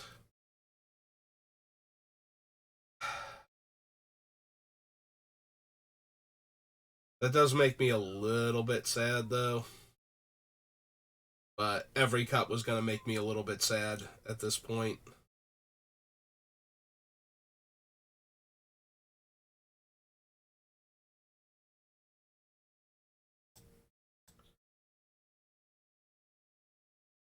Now, maybe if he just had a little bit more going for him, I could justify keeping him. But right now, he's missing.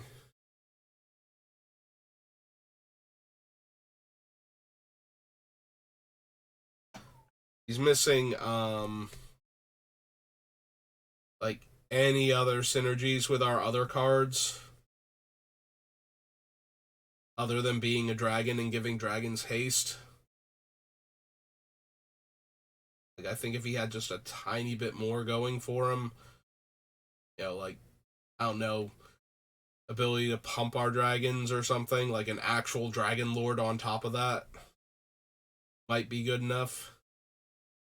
Give all of our dragons fire breathing or something. Not that we have a ton of red mana lying around, but it would let us spend it all. That hurts a lot though. Like, that's almost enough to get one of our other dragons cut at this point. Yeah, the fact that like Miram just gives us an extra 7/7 with no other abilities, and even then, that's probably good. Like, that's the issue. Like, everything left on this list is just good enough that if I ran it, it would not be a bad thing. Speaking of which, I'm back on the Inspired Ultimatum again, and I am debating.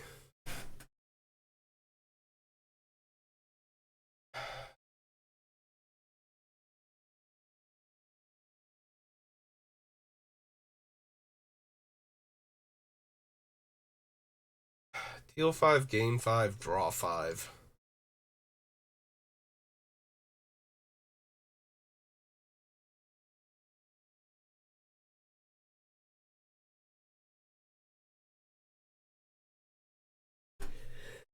Yeah, it's probably the weakest ultimatum still in our deck.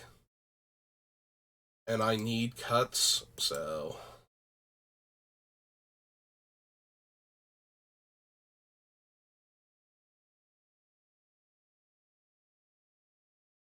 Still need 3 more. And with these two, and I'm not thrilled about the Karsus one.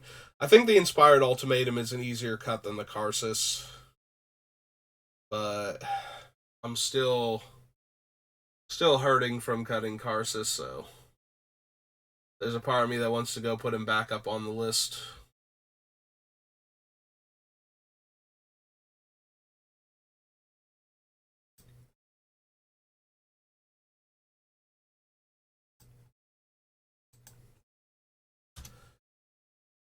$263. Leave Karsus here for right now because I do kind of want to. Like, he's off the list right now, so.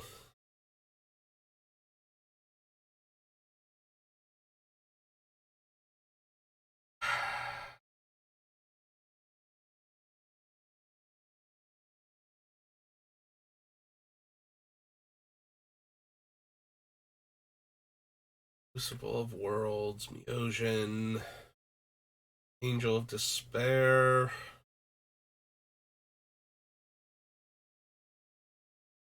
Yeah, if anything, I might be able to cut Woodfall Primus before Angel of Despair, sadly. Mostly for the Kalia trigger, but also because the Angel can kill a creature if I need it to.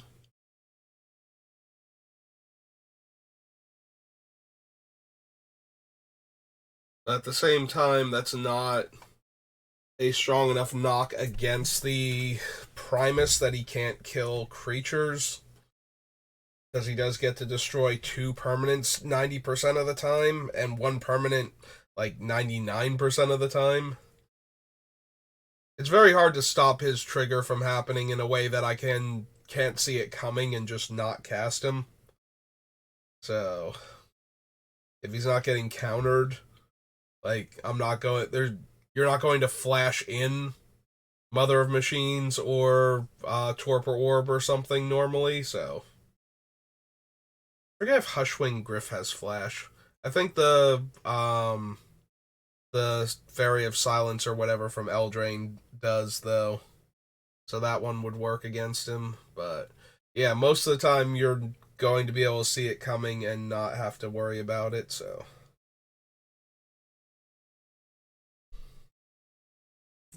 And all of my other creatures have the same problem at that point. um, yeah, I want to keep Cruel Ultimatum. I want to keep Violent Ultimatum. Bolus gets to stay for now. Possibly throughout the entire thing. Yeah, if Ashen Rider was an angel and not an Archon, I think I would cut the Angel of Despair and just run Archon and Woodfall Primus. But because it's not that, we have to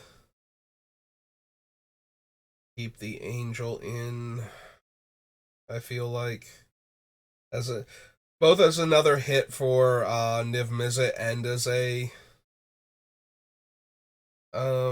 Angel we can put into play.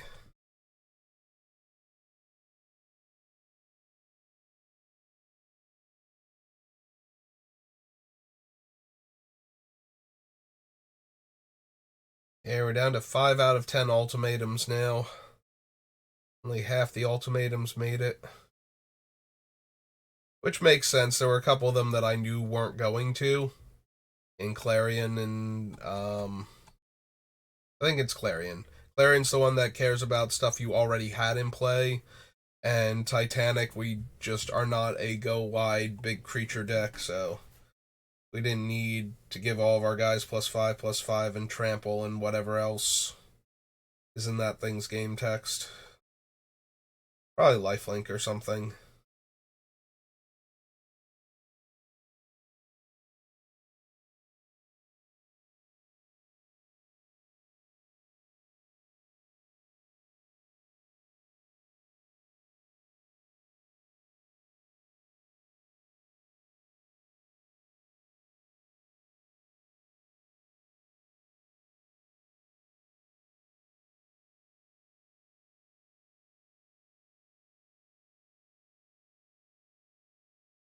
It's gonna wind up being Karsus at this point just because I can't find 3 more cuts, let alone a 4th cut so you can get back in there.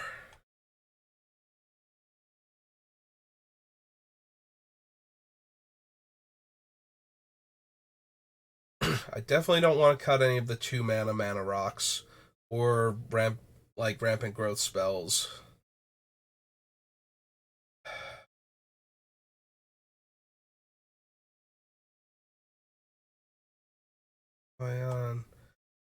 It might still be Coalition Relic, and that's disappointing. Like, that's so disappointing.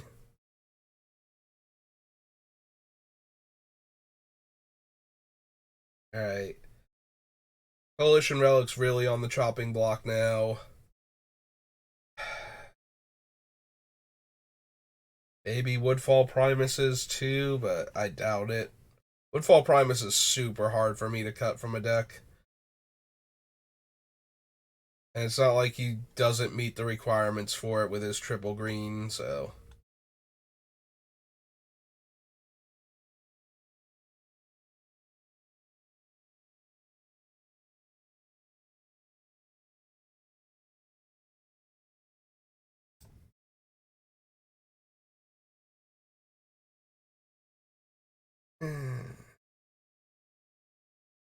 Yeah, we just make elementals too easily for Omnath to, like, red green Omnath, and red green Omnath's an hit is red green Omnath is a hit for Niv Mizzet. There we go. That was the combination of words I was going for.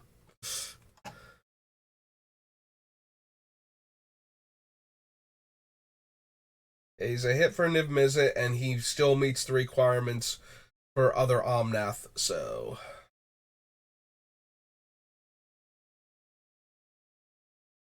oh man, if original Omnath had been triple green, every single Omnath would meet the requirements for Omnath Locus of All's trigger to get the extra mana.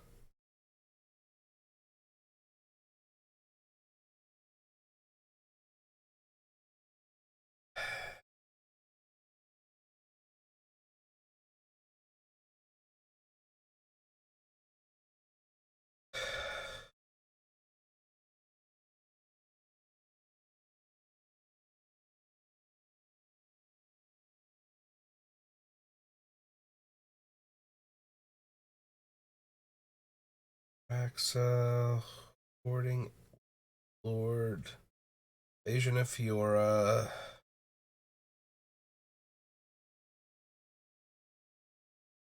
Cavalier.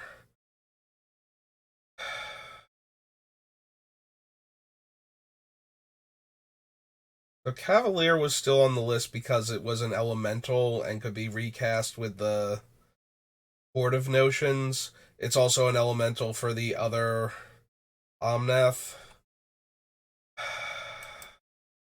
And it gets back something like Debtor's Knell or Scroll Rack, or one of our other powerful artifacts or enchantments, Citadel, Future Sight, that sort of thing that's gotten blown up.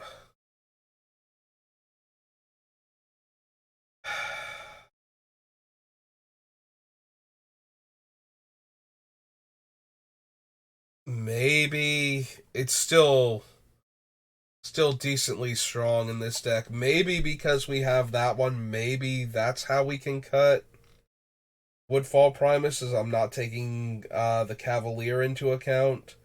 And while Woodfall Primus is better at destroying things, since it doesn't give consolation golems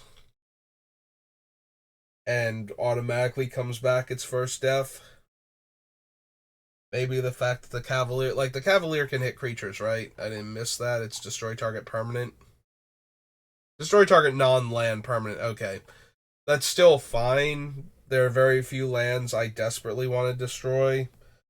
Although they do exist. Academy Ruins, Volrath Stronghold, Nykthos, Coffers, Maze of Ith sometimes. But we do get to, like, the other ones can still target that, the Ashen Rider and the Angel of Despair and whatnot.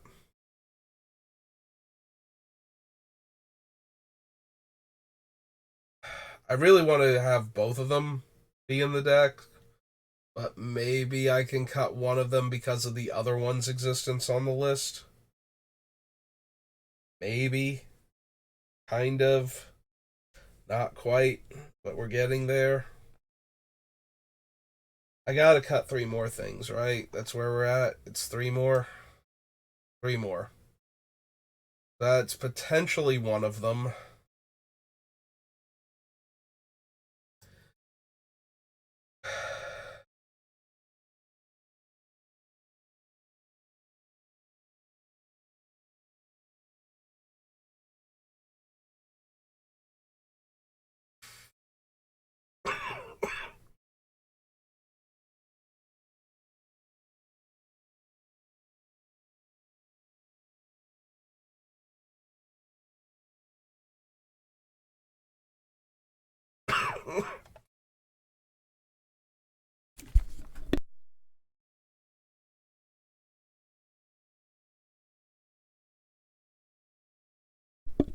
Okay. Knew that was going to turn into a coughing fit, so I managed to shut the microphone off in time.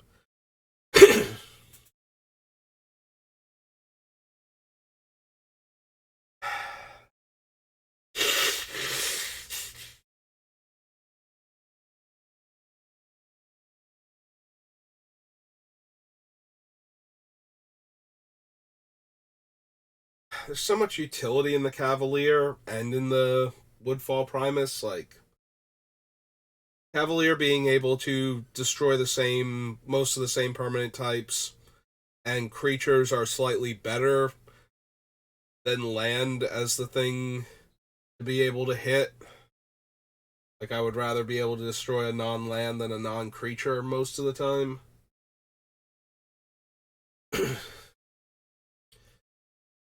It feels really bad to cut Woodfall Primus, though. Like, Woodfall Primus is one of my most heavily played commander cards, I believe.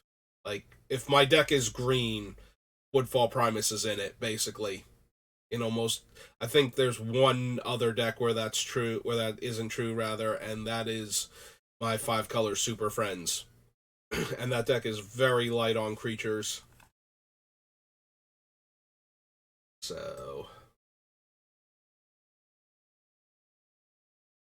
but maybe we have enough other ways to kill things when our cards come into play that we don't need both of them.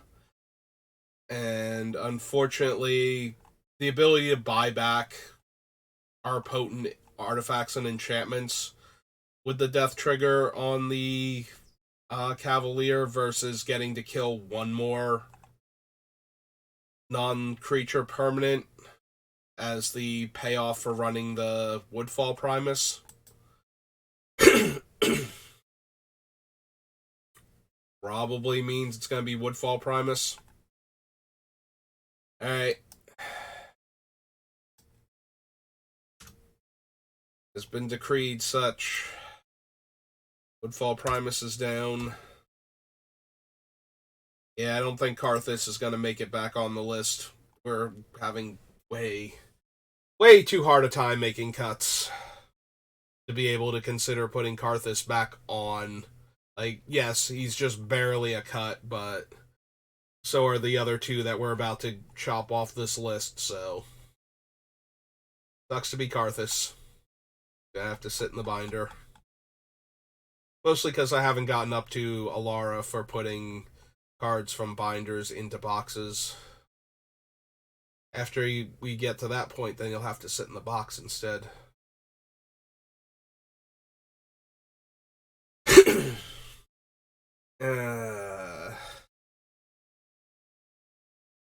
Is it Gisela? We cut a lot of the other damage increasing sources. She is a hit for Niv Mizzet, but and for what's her name? Kalia. But if our deck is doing what it's supposed to be doing anyway, we might not need the extra damage. Is one hell of a haymaker, though, to put in off of Kalia the Vast when I'm attacking everybody with a bunch of giant angry flying angels and dragons. And maybe some elementals on the ground. Just have them all suddenly deal double damage. And also take half damage from blocking creatures. Although they'll know that I have Gisela before they assign blocker, so that might just mess up the obvious blocks, not, get anybody who wasn't going to have to block anyway. Like, they'll know they're chumping now.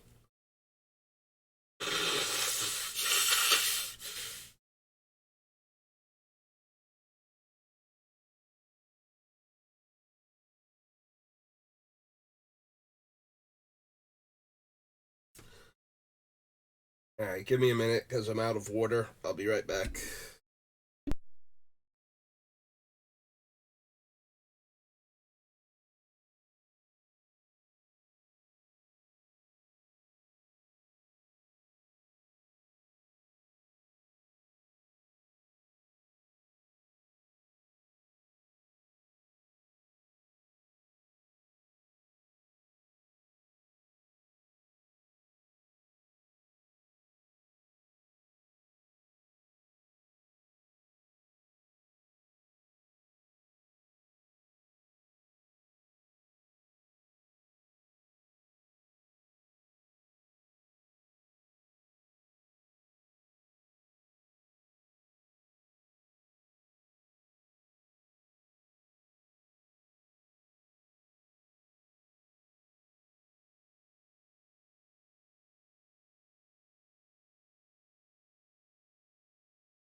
Okay, and I'm back.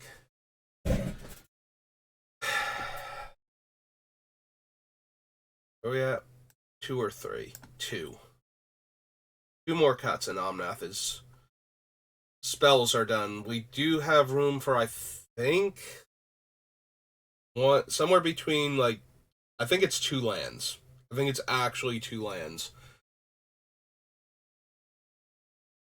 Because I think Volrath's Stronghold is one of them, so we do have enough room for, like, 2 more lands.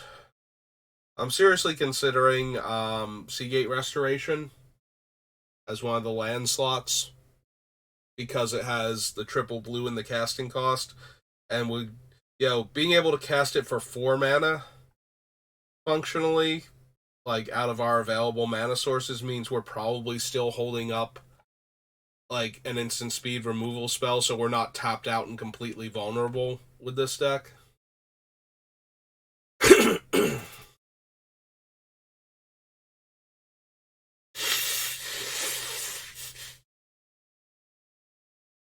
I think that might be one of the lands that we use for one of those 2 slots.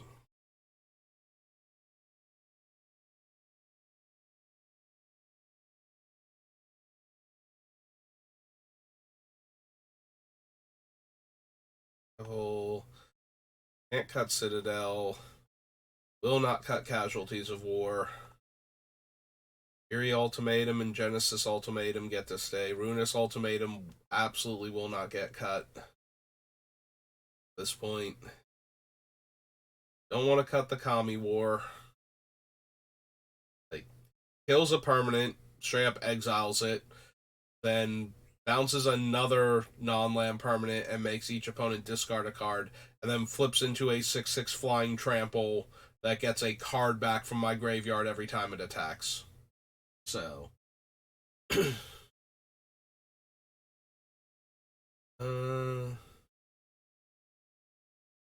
yeah, it's true. I will have a bunch of lands for it to get back a lot of the time, but that's not even the end of the world. It does diminish the effectiveness of the card. But it's also, the front face is an enchantment we can get back with the Cavalier, so to start exiling permanents again. So yeah, everything's just fine and dandy. We just need 2 more cuts.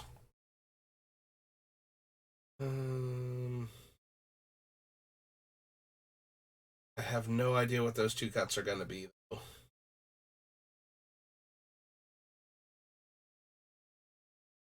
Leah, Arcane Signet, Hiram, Yarok.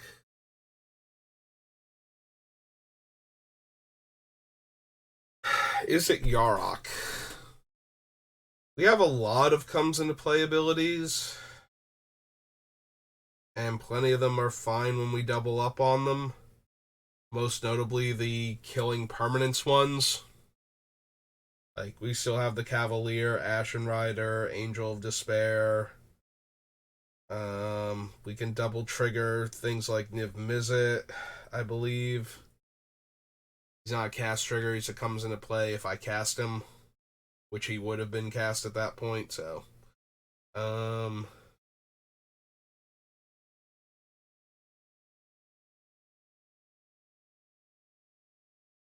I know I have a few other ones too that I'm not thinking of. Atraxa is a comes into play ability. So yeah, there's enough different things to double up on that I don't want to cut Yarok, so we're probably not going to. But I have to consider him at this point because I'm running out of options, so I have to consider everything. At least a little bit.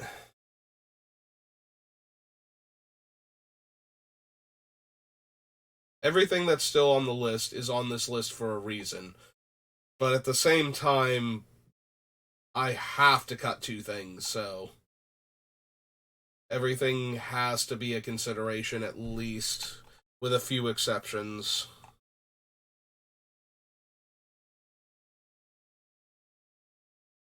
But even though, like, figuring out what the few exceptions are, like, some things I'll just look at and go, no, I absolutely need that. But it's like, no, maybe I do have to consider cutting this. Maybe it is not at its best in this particular deck.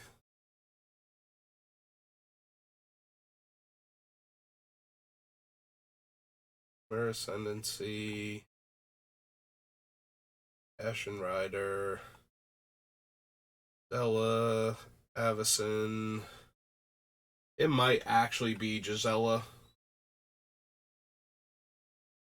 I'm not thrilled with that, but Gisela is one of the more vulnerable ones in the deck. Like, a lot of them have very strong comes into play abilities or statics that make them nearly impossible to kill, like Avacyn here, but or that just double up on value for other cards like Miram. Gisela, though, she actually has to come into play and live.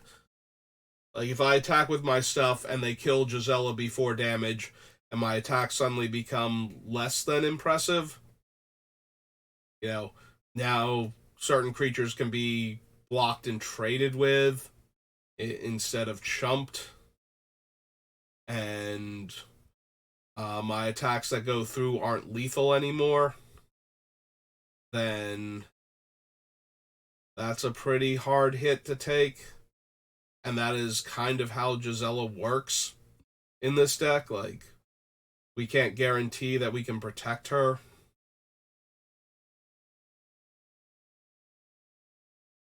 So maybe it's her.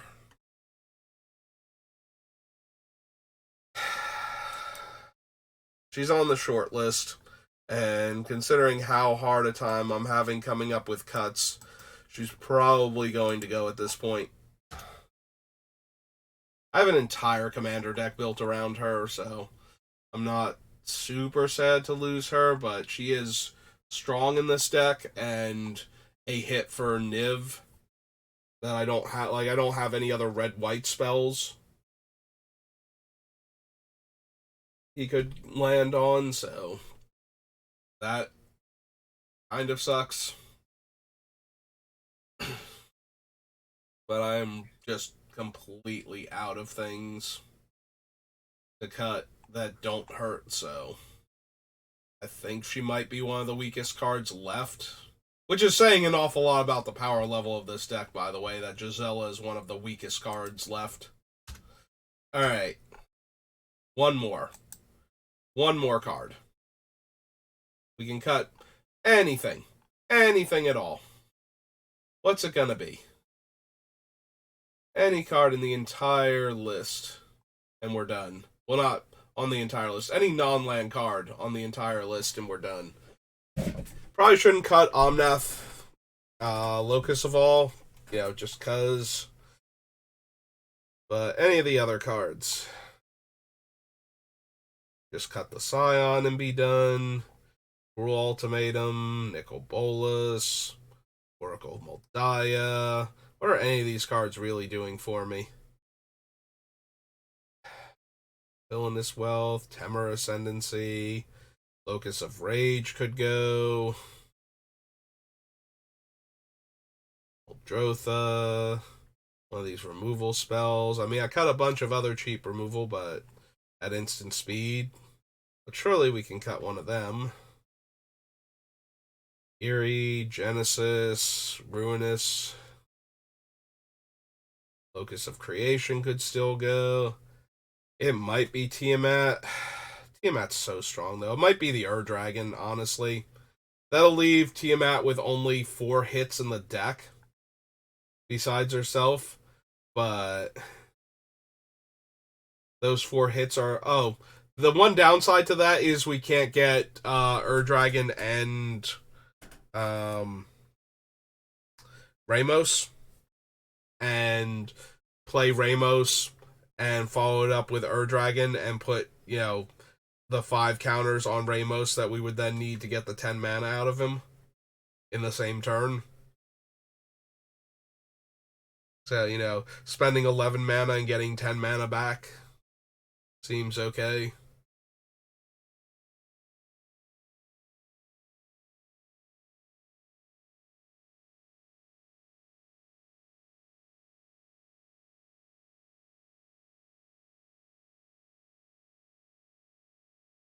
Brood Lords are going Ojutai, Cavalier of Dawn, Yarok, Miram. I'm feeling like it's going to be Coalition Relic at this point. It's the most expensive of our ramp spells, and we have plenty of other ways to generate extra mana for Omnath. This is only generating like one extra mana per turn if we're not spending um the mana from the charge counter. And we did cut all of the other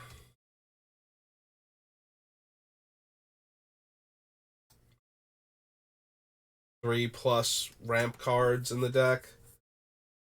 And we do have a fair number of 2 mana ramp cards still. So it's not unreasonable that we're going to hit 1 or 2 of them in the first, like, 4 turns of the game.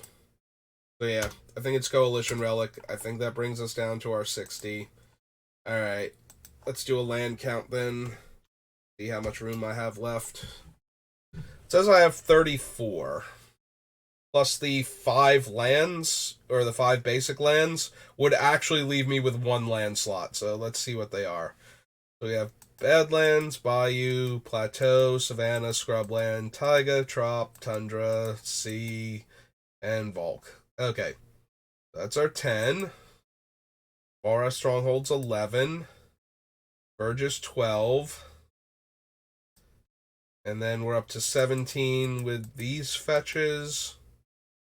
And 22 with these fetches.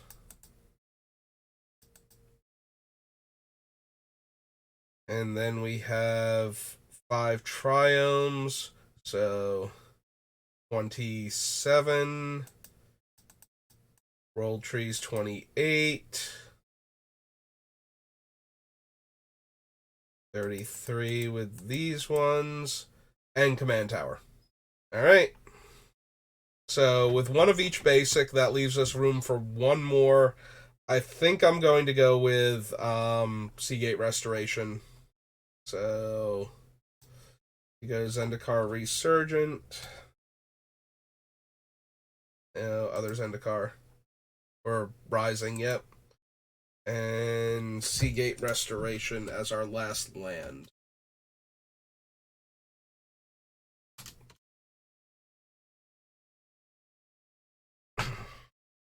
That one's on my short list for lands that we could add to the deck. And I think that's going to do it. So one plains.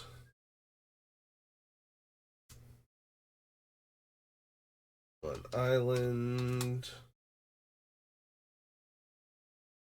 One swamp. One mountain.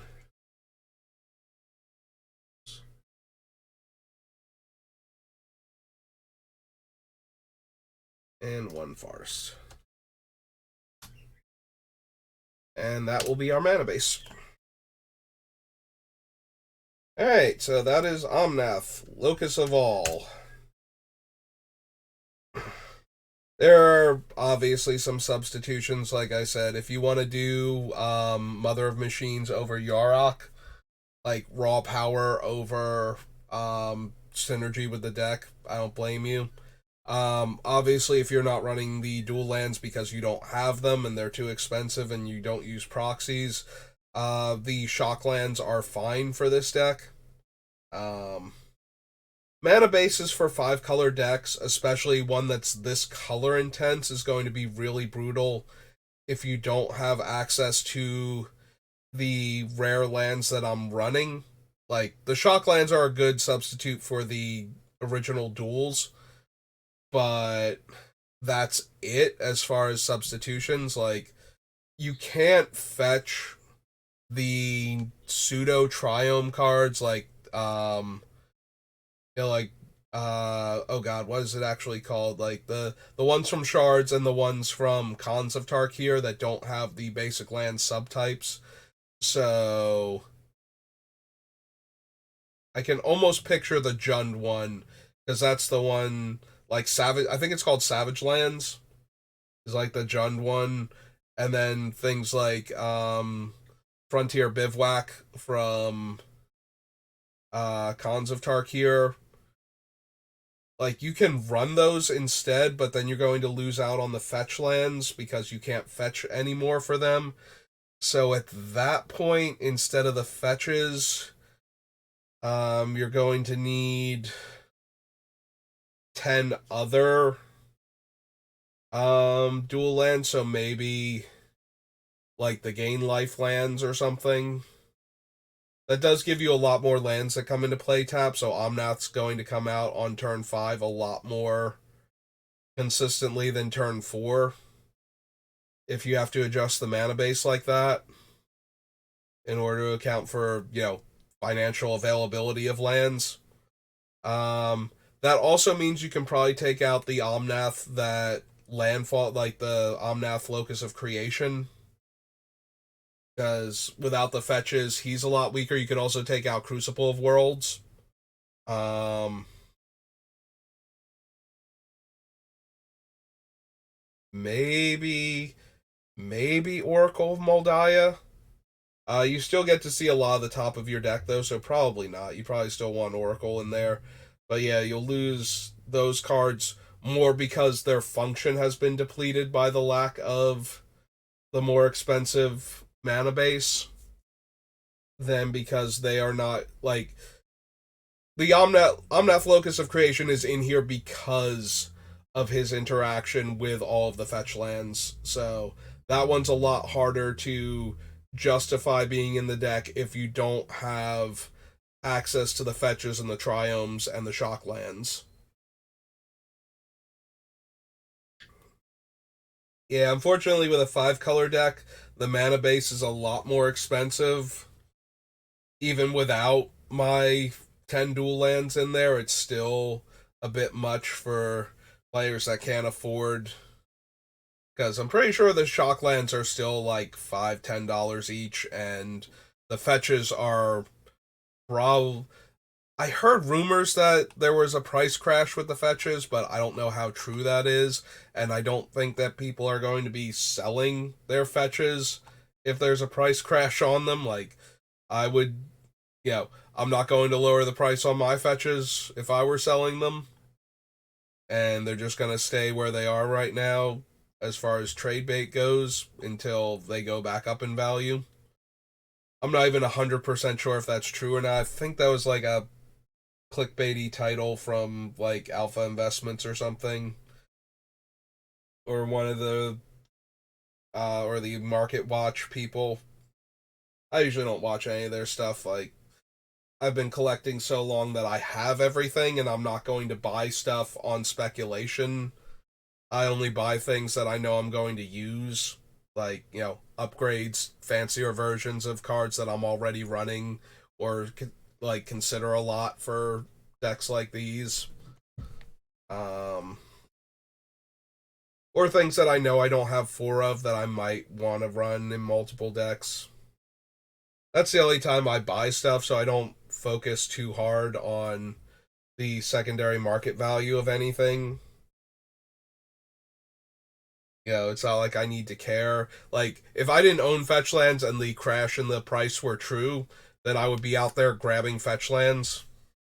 But I don't have the money right now to be grabbing fetch lands all willy nilly, so that's kind of a thing. Anyway, so yeah, if you don't have the duels and you're not going to proxy them, that is my first recommendation is the shocks. If the shocks and the triomes are unviable, then I recommend the tri-lands from Khans and Shards of Alara. The gain life lands, like the common ones that just came back again in March of the Machines, are pretty decent. You're going to want some of the other duels. There aren't any other good tri lands, is the problem. like there's like one or two out there. You know, there's things like Murmuring Bosk, but if you're already missing the triomes, I think cards like that are more expensive. So, and have been reprinted or have been printed a lot less recently and not reprinted that often, so that's not going to help anybody. Um but yeah, like tri-lands and the cheaper duels, you know, as your replacements, and then obviously the fetches have to go because none of these things have basic land types, so you're a bit more vulnerable that way.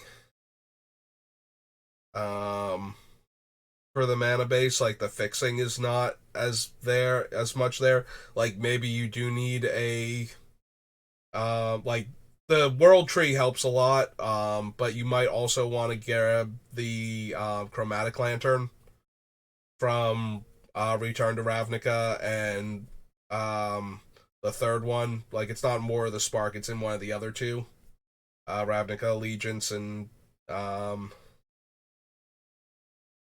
uh, Guilds of Ravnica, I think. It's in one of those two.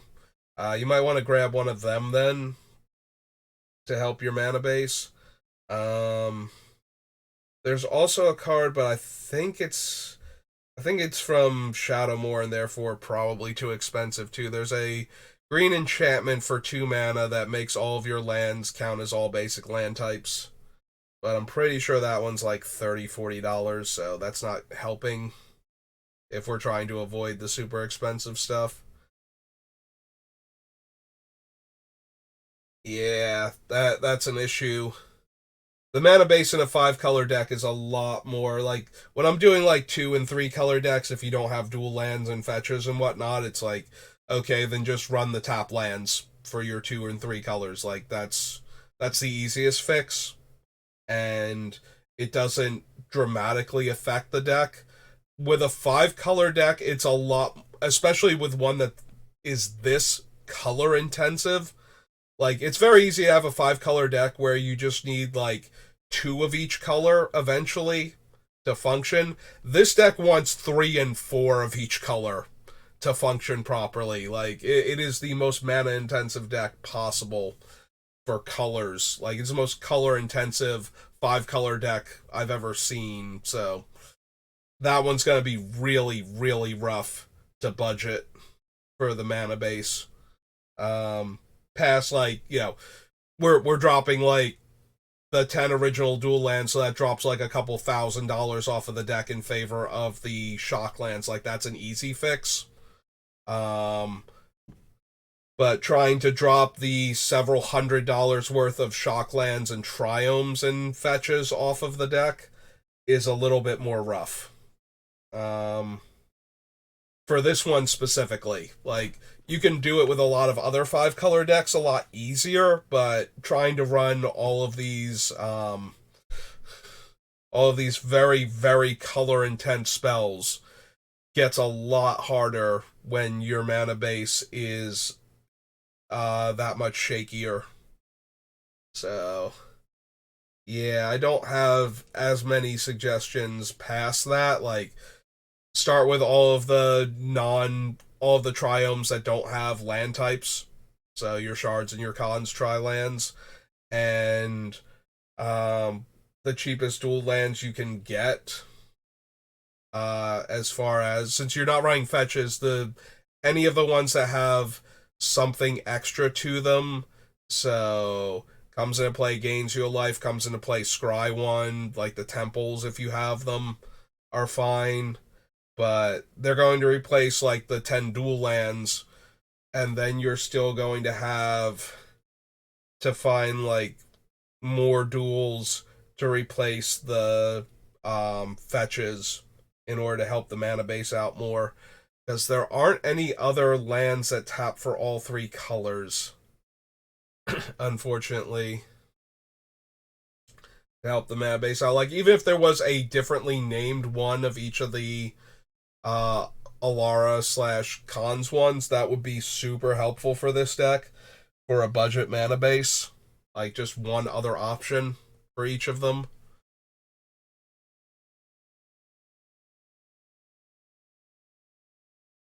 Sorry, I've been ranting, and between that and having been sick, like, my voice is starting to go.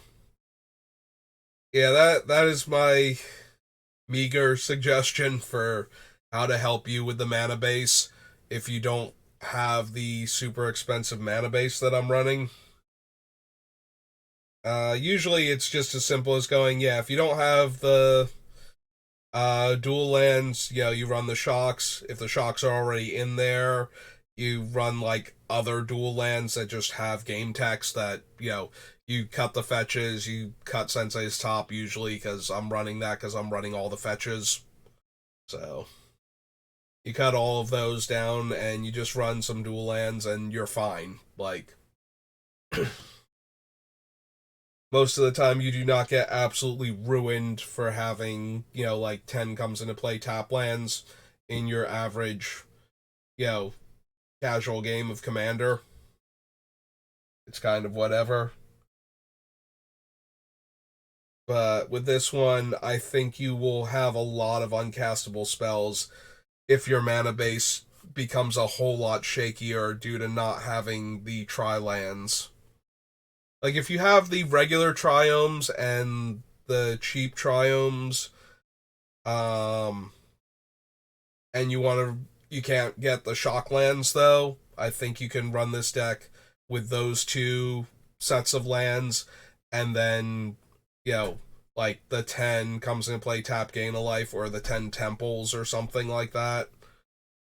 Whatever you actually happen to own. Just make sure it's balanced. Like, if you have like the red white land from like the recent Innistrad sets that comes into play untapped if you only have a couple lands in play. Or no, I'm sorry, that comes into play untapped if you have a bunch of lands in play. Like, if you have the red white one of those, don't also run the red white temple, like whatever ones you're missing out of those 10 land sets, like grab the comes into play tap, gain a life lands or something from one of the other ones to balance it out. So that way you have 10 lands that are the two color combinations to replace the fetches. Like, at that point, you should be okay. And then you'll have the 10 triomes, the 10 tri lands, and 10 dual lands. And they'll be like one of each color combination. Like, you don't have to run the life gain lands. If you have like Temple of Malady and Deserted Beach and whatnot, just don't overlap with the different types of dual lands at that point until you've got 10 different dual lands for each color pair. Then you can figure out with the 5 remaining lands and the 5 basics like what you want to do. Alright, that's going to do it for me though. I hope you've enjoyed building Omnath with me. I'll have to actually consider what I'm going to build next. There's been a whole bunch of spoilers that came out for Aftermath. Apparently, it sounds like Wizards accidentally sent out a box of Aftermath instead of a box of, whatchamacallit, like a case of Aftermath instead of a case of, the collector boosters for March of the Machines. So, and somebody's been opening packs on YouTube and displaying all the cards, so we have most of the cards from that set now. So yeah, that's kind of a thing. So maybe I will go back and look at the various cards from that list. Also, there were a ton of legends that we got from this set that we didn't know about when I started with Omnath. So there are a few other cards I might want to build around, and there are a few other decks that I've been considering, so we got a whole lot of different options. But that's going to do it for Omnath, so thank you for watching, and I will see you next time. Have a good rest of your day.